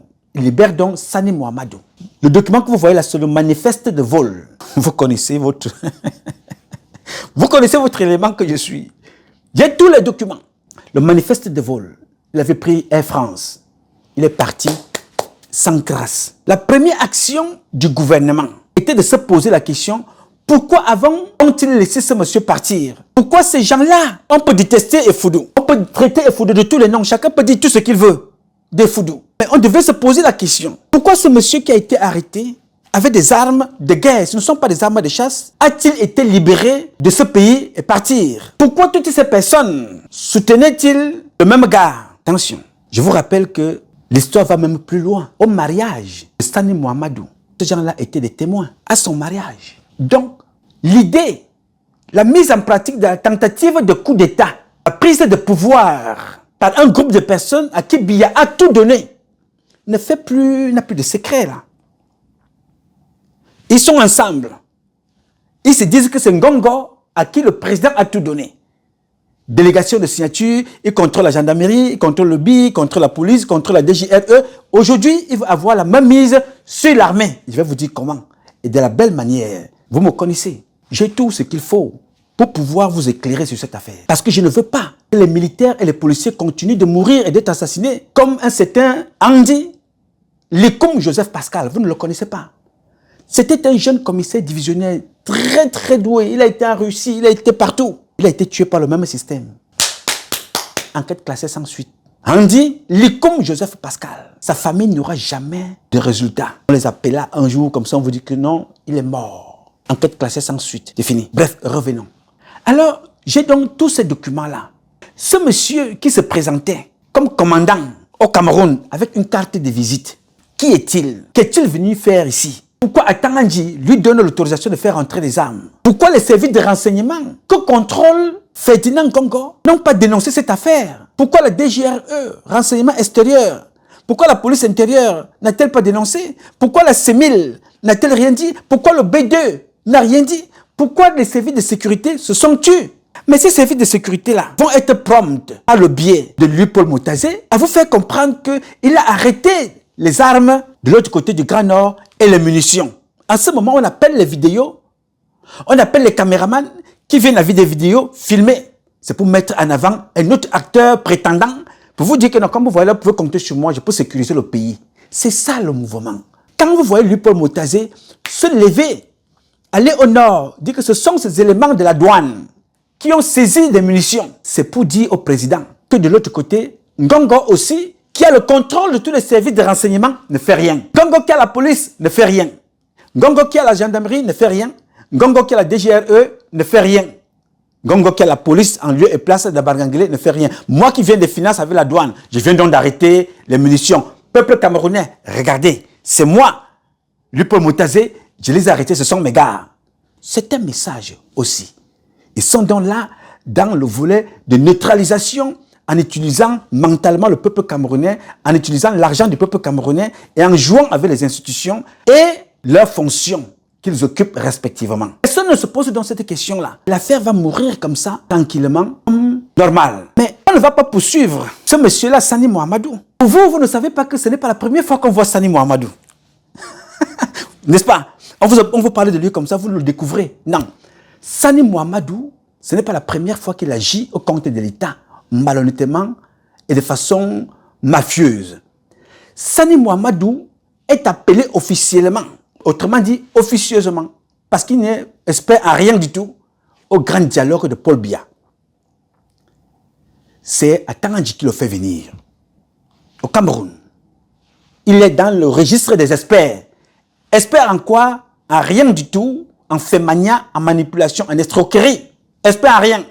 Mais cette personne-là est dans la même salle avec le Premier ministre. Le Premier ministre, il ne faut pas mettre ça sur lui. Pour une fois, il n'est au courant de rien. L'action est arrangée entre Ngongo Ferdinand et Paul Atangandji. Le but de ce monsieur est d'infiltrer petit à petit le système camerounais pour après monter un coup qui va amener Ngongo là où il veut atteindre. La neutralisation des institutions. D'un côté, financière, le pétrole, la Sonara, Totco. Ce sont ses amis, il neutralise. Il neutralise également les institutions policières, judiciaires. Maintenant, il amène un intrus pour faire rentrer les armes. C'est cet intrus-là qui va provoquer quelque chose. Avant que le Libanais n'entre en jeu, il met donc ses pions en action, il les dispose à gauche et à droite. Les autres généraux n'ont Dieu que construire la maison au quartier et des petites filles dans des hôtels en train de se masturber au chocolat. Oui, parce qu'ils font des masturbations au chocolat même avec l'huile de la sardine. Pendant ce temps, Madame Vigouroux, Ngongo Ferdinand, Paul Atangandji poussent leurs pions. C'est dans cette optique-là que le gars arrive donc au Cameroun, au grand dialogue. Il a un budget, il est logé, il est pris en charge. Il a donc fini de prendre l'argent au grand dialogue, il est reparti. Et au grand dialogue, cet enfant-là était là. Ça ne vous rappelle rien, n'est-ce pas? Bon, je vais vous éclairer. Ouvrez vos oreilles et écoutez-moi. Ça vous rappelle que dans le même processus des prestations fictives, Alem Bengoro avait fait venir au Cameroun un certain autre garçon qu'on appelait Patrice Ndongosé. Il était aussi ici aux États-Unis. Il montait et descendait. Alors, il venait donner des cours aux policiers. Ouais, Patrice Nouma. Nous autres comme ça qui avons pris le temps d'aller apprendre ces choses-là, on ne nous appelle pas. Alem Bengoro appelait donc Patrice Ndongosé. Amenait Patrice Ndongosé pour aller donner des cours à les personnes. Il prélevait ça sur Internet. Il commence à lire ce qu'il a lu sur Internet. Il était payé par Alem Bengoro. L'Amérique donne donc le matériel roulant dans l'armée, ce sont des camions, des engins usagés. C'était deuxième main. On fait cadeau au Cameroun. Alem Bengoro, Ndongosé, prennent ces engins-là, traversent les États-Unis, amènent ces engins-là dans une société du côté de New Jersey, dans l'État de New Jersey. On refait donc ces camions-là. On les rend en neuf. Patrice Ndongosé et Alem Bengoro revendent ces camions-là au génie militaire au prix du neuf. Ça, c'était en passant. C'est pour vous parler donc de l'action de celui que vous appelez Sani Mohamedou et de Paul Atangandji. Voleur, grand dialogue. Exactement pareil. Il ne connaît rien, il prend l'argent, il met dans les poches, il repart. Revenons donc maintenant à l'essentiel. Il a donc fui. Autrement dit, on l'a fait partir. On s'acharne donc maintenant sur celui qui a démantelé le réseau. Le jeune capitaine Effoudou. Et net. Il devient donc la bête à abattre. Il ne va pas être totalement abandonné. Le chef d'état-major des armées, qui est quelqu'un qui ne parle pas, il ne bavarde pas. On ne connaît pas ses actions, il ne parle pas beaucoup. Vous n'entendrez pas sa voix. D'autres ne le connaissent même pas. Quand le capitaine Effoudou est convoqué à la gendarmerie, le chef d'état-major, connaissant comment les gens là fonctionnent, sont très mesquins, il envoie une autre autorité accompagner le capitaine Effoudou se faire entendre là-bas, avec pour mission qu'il se fasse entendre et vous me le ramenez ici. Vous voyez comment ça fonctionne là-bas? Ceux qui ont le pouvoir ne font pas trop de bruit. Je pose la question, pourquoi est-ce qu'il faut que ce pouvoir-là soit effectif maintenant? Mon général, c'est maintenant que le chef d'état-major doit faire parler de lui. Là, maintenant là. Le chef d'état-major, donc ce jour-là, envoie le jeune qui avait une convocation normale pour se faire entendre à la gendarmerie. On a fini de le faire entendre. Il était là accompagné d'un autre officier. Ils ont fini, ils sont rentrés. Je vous coupe l'histoire un peu courte comme ça pour vous faire comprendre que ce que vous voyez n'est pas seulement une histoire du capitaine Effoudou. Ce que vous voyez est la décapitation des institutions de l'État au profit de Ngongo Ferdinand, qui n'ont pas commencé aujourd'hui, qui sont cette manipulation est en train de se poursuivre en détruisant au passage, en emprisonnant, en tuant, en poussant en exil, au vu de tous les autres généraux qui meurent comme des serpents en attendant leur tour. Voici le décret ici. Je vais vous donner certains éléments avec beaucoup de précision pour que chacun d'entre vous comprenne. Ngongo Ferdinand a pris le pouvoir qui lui a été donné par le président de la République et s'est inventé d'autres pouvoirs à vouloir neutraliser indirectement l'armée. Il est parti d'une action qui est passée inaperçue. Je ne sais même pas. Je sais que le chef d'état-major a vu ça. Mais je ne sais pas sa réaction. Et je ne sais pas ce que Joseph Fouda a pu faire sur cette étape-là. Je ne vous parle pas de problèmes internes, intestines. Je vais vous parler de ce document. Vous allez voir là. J'enlève les lunettes de mon compatriote Augustine, à qui je passe le bonjour depuis Atlanta avec sa petite famille. Vous avez ce document, ce décret-là. Le décret 412 du 9 décembre 2011. Ce décret-là avait pour but de réorganiser la présidence de la République du Cameroun. À la présidence de la République, article 1, la présidence de la République comprend le secrétariat général. Je m'arrête là, parce qu'il y a beaucoup d'autres services, à la présidence de la République. C'est ça ici. Ça commence donc par le secrétariat général. Je mets ça de côté ici. Je vous dis donc, tous les services au Cameroun et à la présidence qui sont rattachés à Ngongo Ferdinand. Section 4, des administrations rattachées au secrétariat général. Article 37, sont rattachés au secrétariat général de la présidence de la République, la grande chancellerie des ordres nationaux. La grande chancellerie des ordres nationaux. Quand vous voyez quelqu'un avec des médailles, parce que c'est aussi une forme de corruption, quand vous voyez quelqu'un avec des médailles comme le Moutman que vous voyez là, avec des médailles qui touchent le genou, vous posez la question que papa, nous on a un des éléments très dangereux. Ce garçon-là, il a fait des combats avec des moustiques la nuit et il a gagné. Il a fait des combats avec des mouches dans la journée et des fourmis et des abeilles dans les forêts pour avoir autant de médailles qu'il a fait quoi? Non, vous ne connaissez pas qui est ce monsieur. Il s'appelle Salmana. Je pense que c'est un député ou un whatever là-bas, un élu. Salmana. Est-ce que vous connaissez qui est Salmana? Salmana est l'une des personnes que Ngongo a utilisé pour créer un parti politique en 2025. Vous ne savez pas que Ngongo a un parti politique, n'est-ce pas?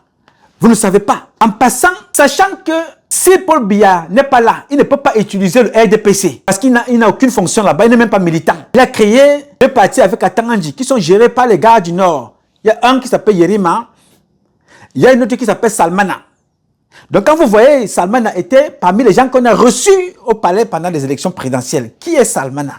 Il a fait comme dans la République pour avoir de telles médailles. Même Ngambo Isaïe n'a pas le nombre de médailles que cet enfant a. Pourquoi? Corruption morale passant par la fonction, par les attributs qui sont donnés à Ngongo Ferdinand.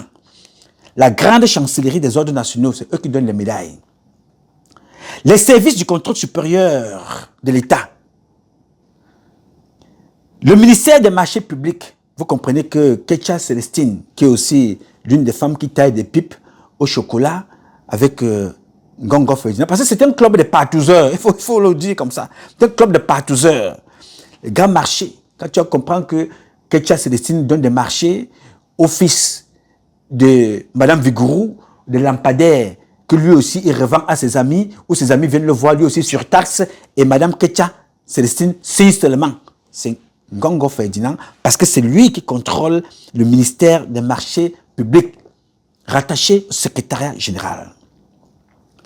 La délégation générale à la sûreté nationale, en ce qui concerne son administration, rattachée au secrétariat général. La direction générale de la recherche extérieure, en ce qui concerne son administration administrative, rattachée au secrétariat général. Le programme de formation du bilinguisme, secrétariat général. Là, ça devient encore plus sérieux. Le Conseil national de sécurité, souvenez-vous, Atangandji, secrétaire permanent du Conseil national de sécurité, c'est Atangandji. Un imbouk, un incompétent, un imposteur. Son patron ici, c'est Ngongo Ferdinand, sur cette partie-là. Encore, tout ce que Atangandji fait en termes de sécurité, c'est Ngongo qui décide ici. La Commission nationale anticorruption. Vous comprenez pourquoi on ne parlera jamais. Pourquoi est-ce que Lupaul Motazé a accusé Manaouda Malachi de lui avoir donné 10 milliards de francs CFA que vous voyez là. Et que Manaouda Malachi lui dise que je n'ai pas reçu les 10 milliards. Dans les caisses du Cameroun, il y a un trou de 10 milliards. Donc deux personnes se jettent la responsabilité d'avoir volé les 10 milliards.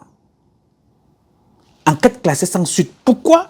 Parce que la Commission nationale anticorruption et de détournement là ne peut pas avoir lieu si Ferdinand Ngongo ne s'entend pas avec Lupaul Motazé.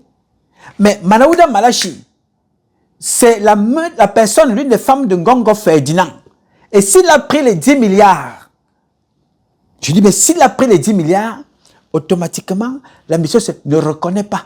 Parce que je ne pourrai jamais déclencher l'enquête, puisque c'est moi qui ai le droit de combattre la corruption. Vous êtes rattaché à moi, au cabinet civil. C'est Ngongo Ferdinand. Les 10 milliards sont dans les babas et ils vont persécuter les mamans qui vendaient des tomates dans des marchés. Pendant ce temps, ils volent des milliards. On persécute les bensikineurs, les taximans, on persécute les sauveteurs, les bayam selam. Pendant ce temps, 10 milliards sont partis. Ça, c'est ce que nous connaissons, vous et moi. Parce qu'il y a plus. Il y a la Commission nationale des frontières. La Commission nationale des frontières. Qui parle de Commission nationale des frontières, parle aussi de la sécurisation des frontières. Et dans la sécurisation des frontières, allez regarder à la douane, ce n'est pas la police. C'est des sociétés privées, mises sur pied par le Libanais et son ami Ngongo Ferdinand. Encore une fois de plus. C'est pour ça que vous avez donc vu le problème où ils ont voulu salir.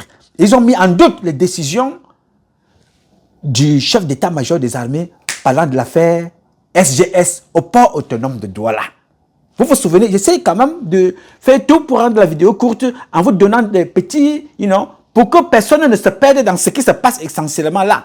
Le contrôle du pouvoir en neutralisant ceux qui peuvent dénoncer ce qui se passe en mettant leurs pions à des postes de contrôle, de finances, de sécurité, de justice, au port, à la douane, dans les aéroports. Vous trouverez des services de gongo, des sociétés étrangères mises sur pied par des prénoms, par le Libanais Ngongo Ferdinand, avec la complicité de certaines personnes que Paul Biya a nommées.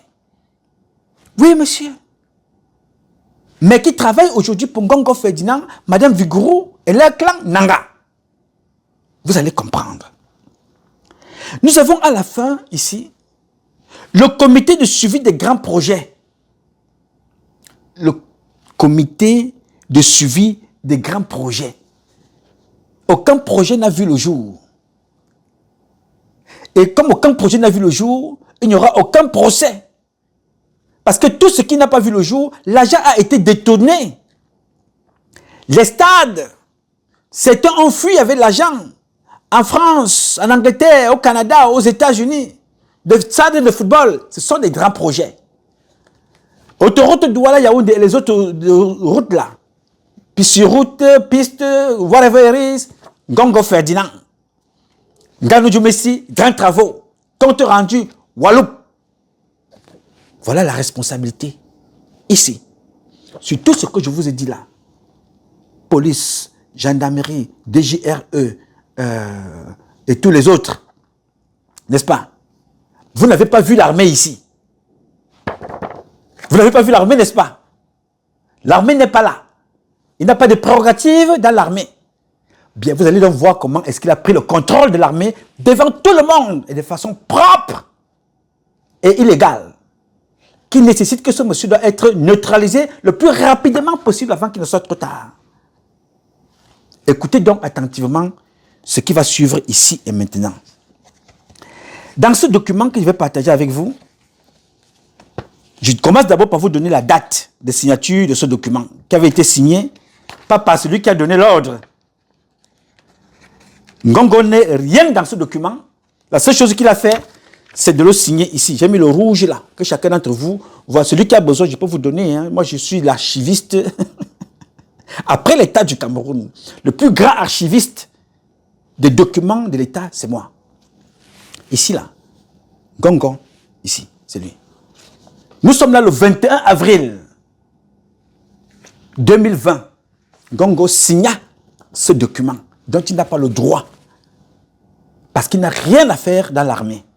Vous allez donc comprendre comment il a pris le contrôle du pouvoir en accusant Paul Biya de criminel de guerre.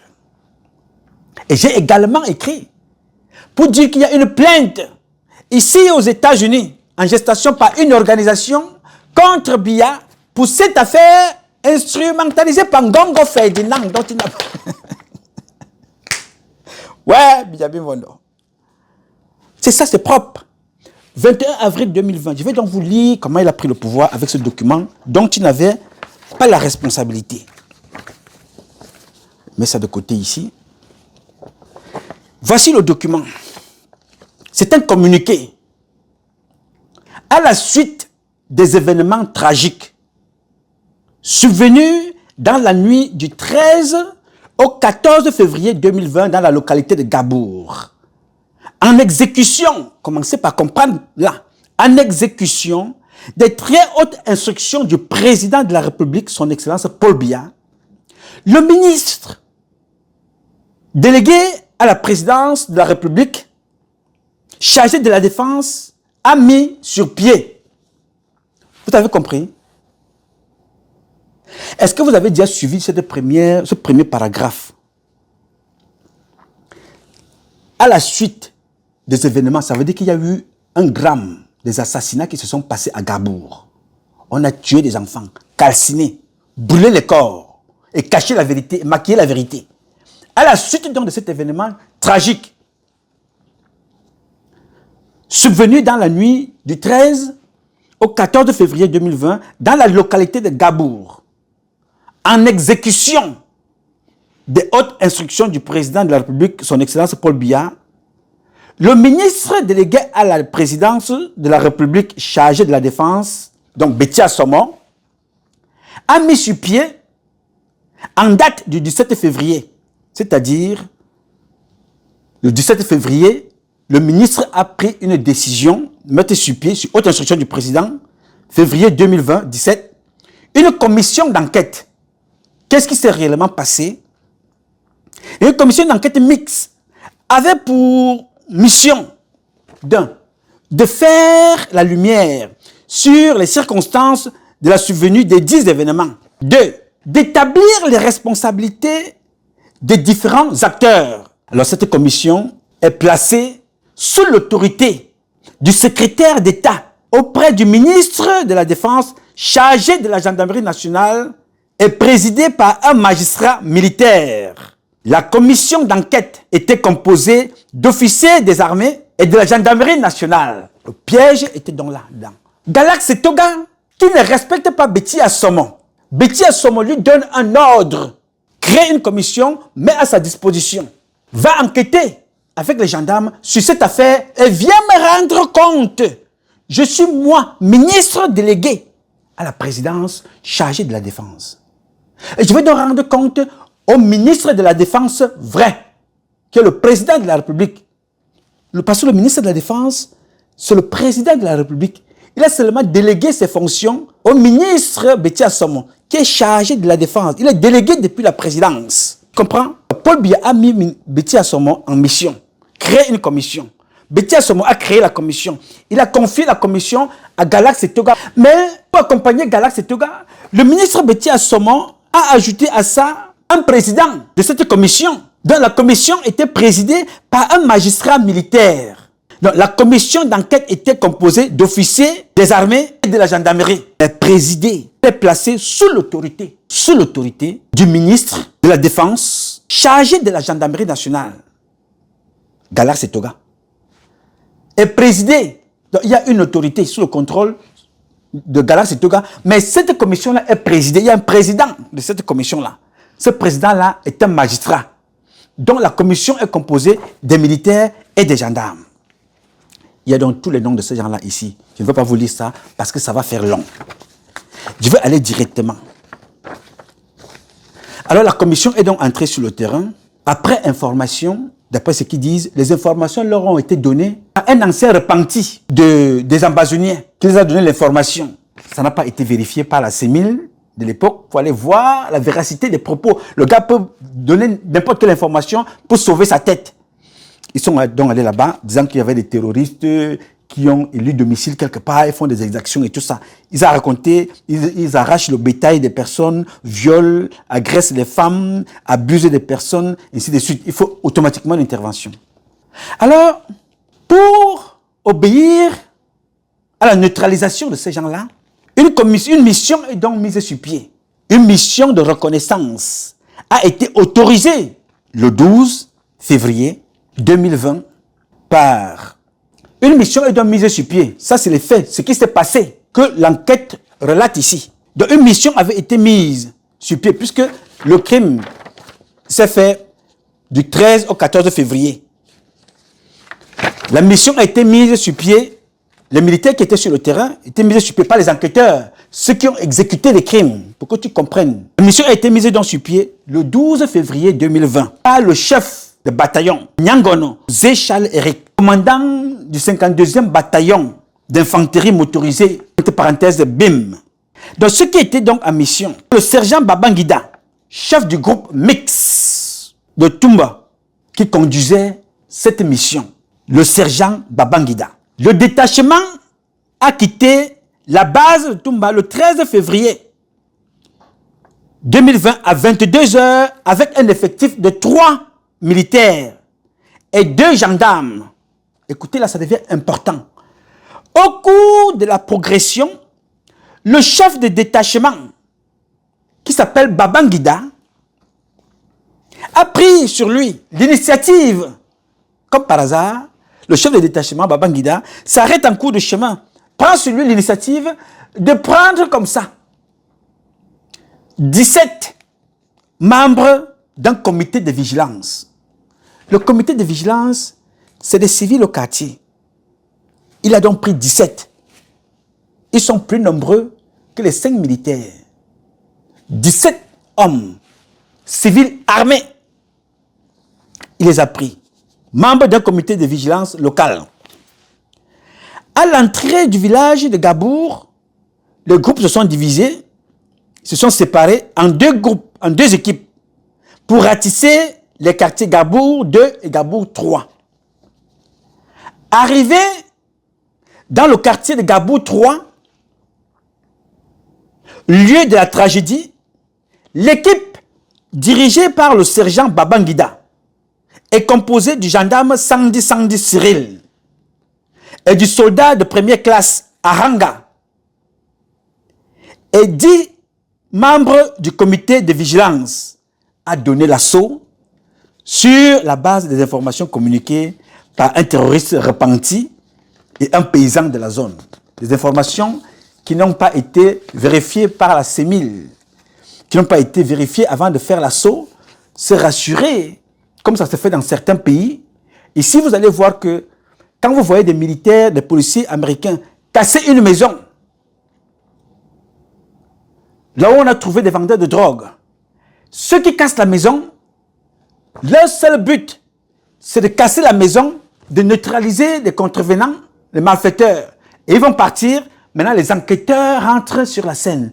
La police judiciaire rentre. S'il y a des crimes, un crime a été posé, il y a la police judiciaire et il y a la police scientifique. N'est-ce pas?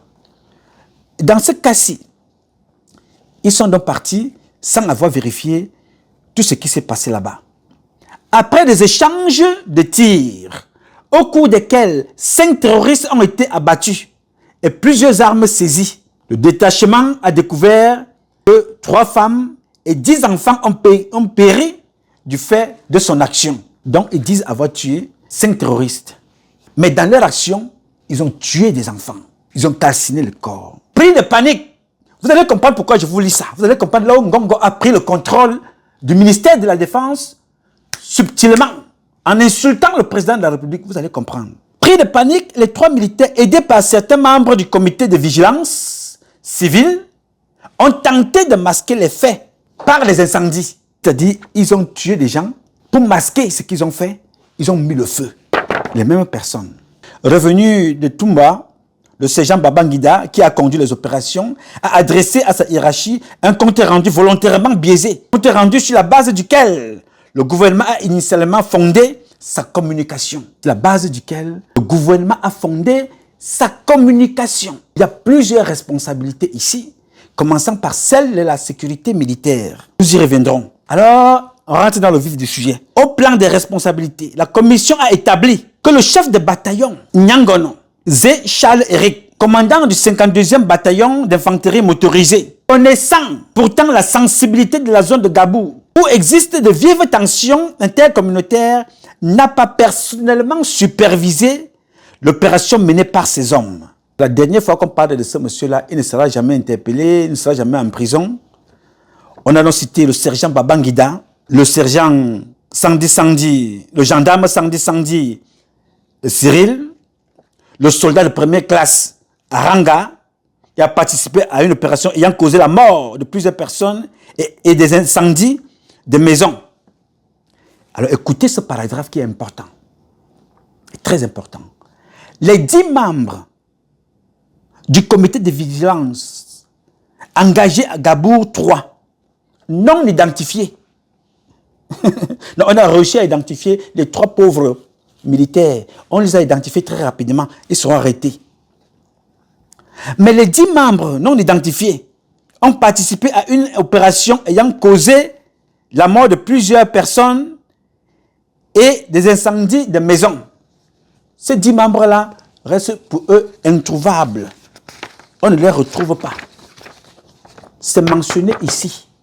Et ce qui est très, très grave, les militaires, eux, ils sont, ayant répondu à un ordre de mission donné, ils ont fait ce qu'ils avaient à faire, qui nous dit que ces enfants-là, s'ils parlent aujourd'hui, ils ne vont pas dire qu'on les a demandé d'aller calciner et de tuer. Souvenez-vous des enfants que j'avais dénoncés ici, qui avaient tué des femmes avec leurs bébés sur le dos. Vous vous souvenez de ça, n'est-ce pas? Des femmes qui avaient été tuées avec des enfants sur le dos. À l'époque, il y avait certains communicants de la défense. À l'époque, qui m'avaient traité de raconter n'importe quoi. Avec leur président, aujourd'hui en fuite en Gambie. C'était passé à la télévision. Dire que c'était des Maliens et que nous m'a raconté n'importe quoi. Alors que les documents m'avaient été donnés par des services de renseignement de ce pays. Pour dire au président de la République, voici comment tes soldats ont été instrumentalisés, tirant à bout portant sur des femmes et des enfants. Vous avez vu des images choquantes. Les enfants ont été tués. Mais ces 3 militaires on met en prison là, obéissaient à quelque chose. On leur a demandé à les raser. Et vous allez comprendre pourquoi. L'arrestation du sergent Babangida, du gendarme Sandi Cyril, du soldat de 2e classe Aranga Gilbert, ainsi que les 10 membres du comité de vigilance impliqués dans les événements tragiques de Gabour. On demande donc l'ouverture de l'enquête judiciaire contre eux. Là, ça devient intéressant. Les militaires concernés, c'est-à-dire les 3 lambda qui n'ont personne, ce sont des enfants de parents pauvres. Les militaires concernés sont d'ores et déjà à la disposition du tribunal militaire de Yaoundé. C'est-à-dire les militaires qui sont allés en mission sur l'ordre du colonel Nyangono, Zéchal Eric. Ils avaient l'ordre de mission. Ils ont obéi à Zéchal Eric Nyangono. Ils sont arrêtés, jetés en prison. Écoutez alors le pompon.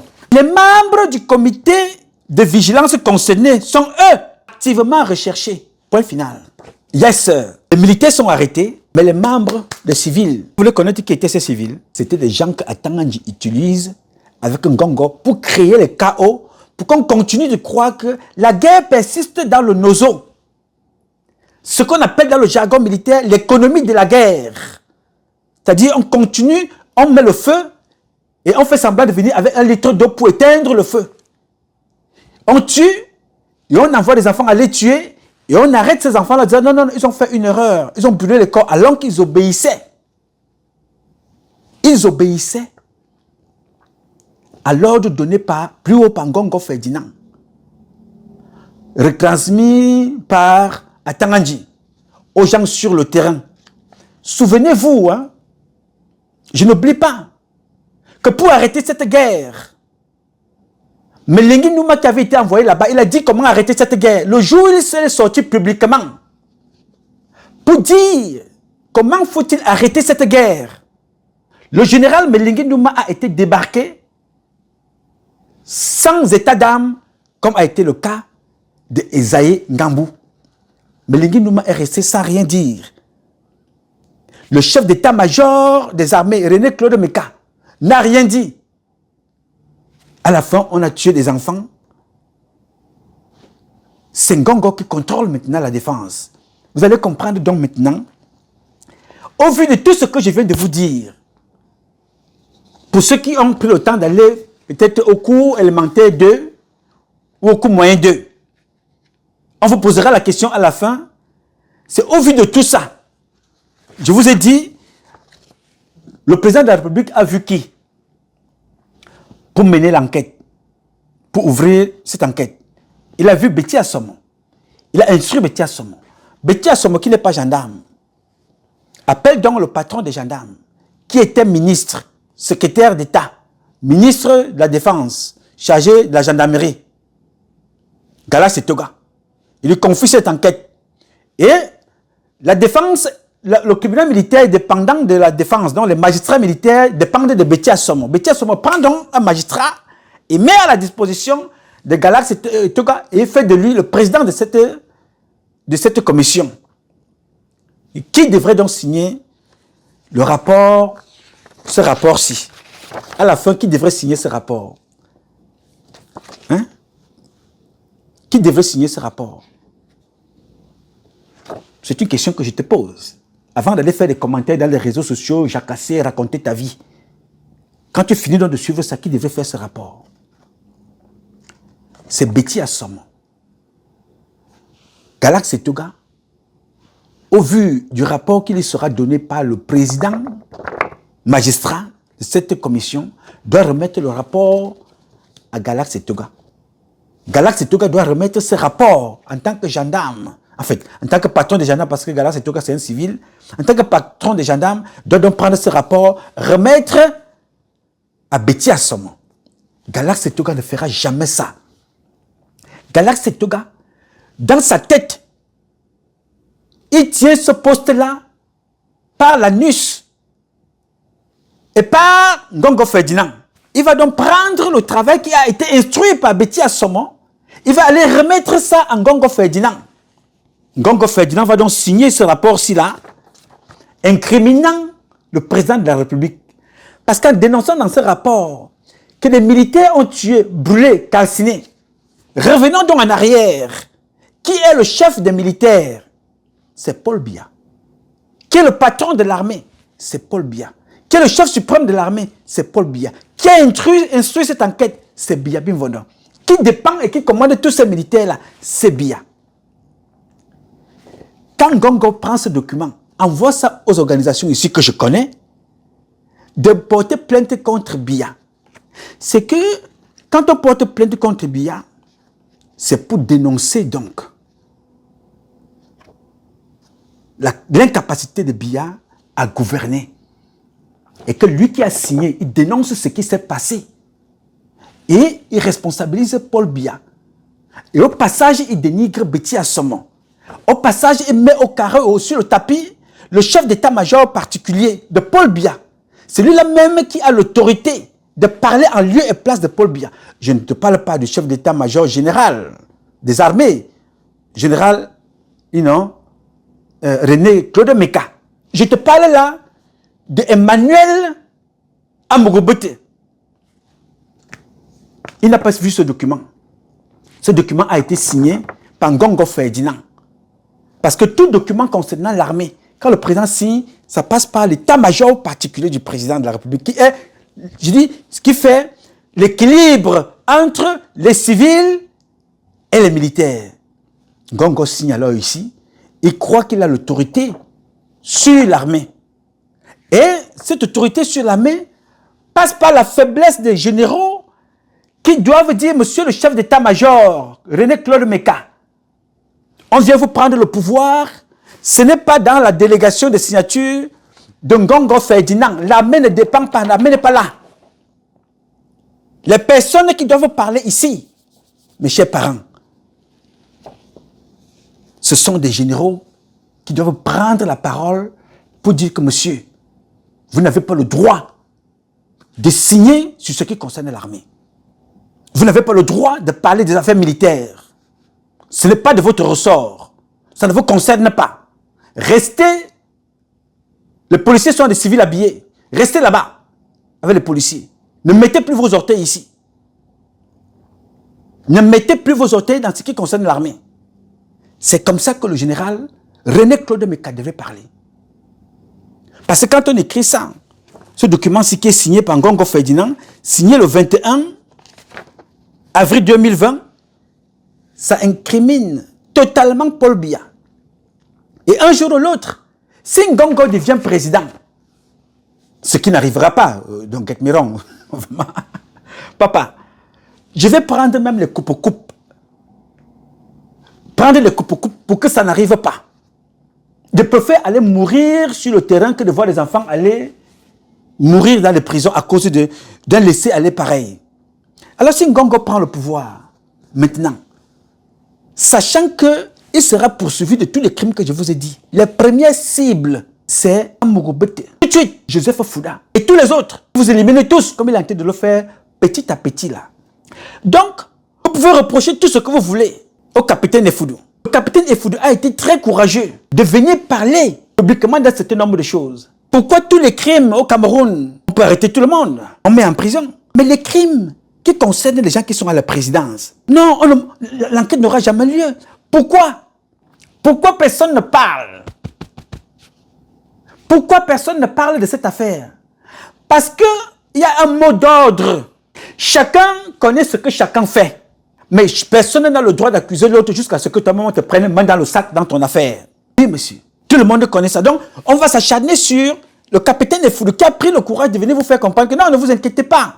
La mort de Martinez Zogo sera sans suite aussi longtemps qu'on n'arrêtera jamais Ngongo Ferdinand. Comme d'ailleurs la mort de Jean-Marie Benoît Mbala restera sans suite parce qu'on connaît ceux qui l'ont tué. La mort de Marie-Louise Mbala restera sans suite. On connaît qui l'a tué. La mort de Christiane Sopo. On connaît qui a tué cette dame. Cette mort-là restera sans suite également. Mais tout le monde au palais, ou tout du moins 99,99% savent qui commet ces crimes, mais personne ne parle. Jusqu'à ce que ceux qui commettent les crimes, qui n'ont pas le pouvoir sur vous, militaires, vous arrêtez vous-même, vous tuez. Vous arrêtez vous-même et vous imputent une affaire, comme ça a été le cas avec Ngambou Isaïe. Et Ngambou Isaïe, qui est mort comme un serpent, professionnellement parlant, je veux dire, n'a rien fait pour protéger son fils. Oui, monsieur, son fils est Foudou. Et il n'est pas le premier enfant que Ngambou perd. Ngambou Isaïe perd des enfants à Bakassi, là où il combattait. Personne n'a été là pour l'élever. Vous n'avez pas vu la rue Ngambou Isaïe quelque part pour avoir fait le combat à Bakassi, comme vous voyez quelque part au Cameroun. Pour les gens qui ont tué des Camerounais, on voit les rues Général de Gaulle, Boulevard, Avenue, whatever, partout. Ngambou Isaïe, Bakassi, c'est lui. Opération Delta, c'est lui. Des va-nu-pieds, des imposteurs notoires viennent débarquer sur un papier. Une décision de 38 secondes, le temps de lire ce document-là. Il fut débarqué. Et tous les généraux sont là. Tout ce qui les intéresse, les galons, l'escorte, en attendant que leur tour arrive. Et quand ça se passe mal, c'est Paul Biya que nous accusons. Quand ça se passe mal, on va voir certains oisions, certains vouvouzoulas des réseaux sociaux, sans scrupules aussi, affamés. Il ne faut pas faire attention, il ne faut pas croire. Hein. Les gens que vous voyez dans les réseaux sociaux, claironner toute la journée, là, souffrent. Hein. Ils n'ont rien. C'est pour ça qu'ils ne parlent pas en leur nom. Ils ne parlent pas pour eux-mêmes. Ils sont obligés aujourd'hui de vous dire une chose et de venir vous dire le contraire de cette chose-là demain matin au vu de celui qui a payé $1 de plus. C'est-à-dire aujourd'hui, on vous dit, hier, on a insulté Oswald Baboké, dénoncé sa femme jusqu'à ses enfants. Payé pour certains, d'autres avec un sentiment réel à la recherche de la justice, mais d'autres aujourd'hui vont avaler tout ça. Ils vont prendre sur Ngongo Ferdinand. Puisque non, Ngongo Ferdinand, c'est le président du Cameroun, on ne peut rien faire. Non, il faut poursuivre Foudou. Il faut le mettre en prison. Chacun s'assoit et raconte tout et n'importe quoi. Alors que devant eux, ils ont vu comment le clan Nanga, avec Ngongo en tête, en fait, avec Chantal Vigourou en tête, Ngongo à la suite, Oswald Baboké, ce sont des gens qui sont de connivence dans tout ce qui se passe. Est-ce que tu sais ce que je dis? Tu ne peux pas me faire comprendre que tu vas accuser Oswald Baboké de faire un certain nombre d'affaires, que Ngongo n'est pas au courant. Non, c'est faux. Ces gens-là travaillent en synergie. Ils ont des rôles répartis, comme la fondation de Madame Chantal Vigourou. Bon, la brute et le truand. Ok, Ngongo Ferdinand a tous les pouvoirs. Il travaille pour écouter les autres. Il connaît ce que Oswald Baboké fait. S'il travaillait pour la République et pour Paul Biya, il allait dénoncer le travail de Ngongo, de Oswald Baboké. Parce que ces services de renseignement devaient dénoncer l'enrichissement illicite. Et cet enrichissement illicite-là devait donc découler sur l'examen minutieux de tout ce que ces gens-là font. L'or, le taxi, les transports, le pétrole, le diamant, le bois, les marchés, le vin. Ils devaient passer au scanner, tout ça. Non, venez vous expliquer. Mais ils ne peuvent pas. Parce que ici, là, à l'intérieur, l'homme qui a le contrôle de tout ça, c'est Ngongo. Et Oswald Baboké qui travaille dans son équipe. Oui, monsieur. Comment voulez-vous qu'il tire contre son camp? Mais des malhonnêtes, activistes, comme ils s'appellent eux-mêmes, des influenceurs et des menteurs d'alerte, comme certains les ont surnommés, vont donc se contenter de jouer les vouvouzoulas. Oui, monsieur. C'est le contrôle du pouvoir. Je vais revenir dans une autre partie où je vais essayer de faire parler mon grand frère Badjek, que je respecte beaucoup, mais il y a pas mal de choses qu'il n'a pas compris. Ou bien qu'il a oublié, parce que chez nous, on ne dit pas qu'un chef ment. Non, je ne peux pas me permettre ça. Didier Badjek est une autorité, est un colonel, un supérieur hiérarchique, qui a dit beaucoup de choses. Et je ne partage pas les mêmes analyses, tout en respectant ce qu'il dit. Parce que c'est à force de dire des choses de façon biaisée, conduisent à au contrôle du pouvoir des individus civils qui pensent et qui se permettent tout et n'importe quoi en lieu et place des militaires assermentés, des militaires autorisés. Je vais y revenir là-dessus dans la deuxième partie.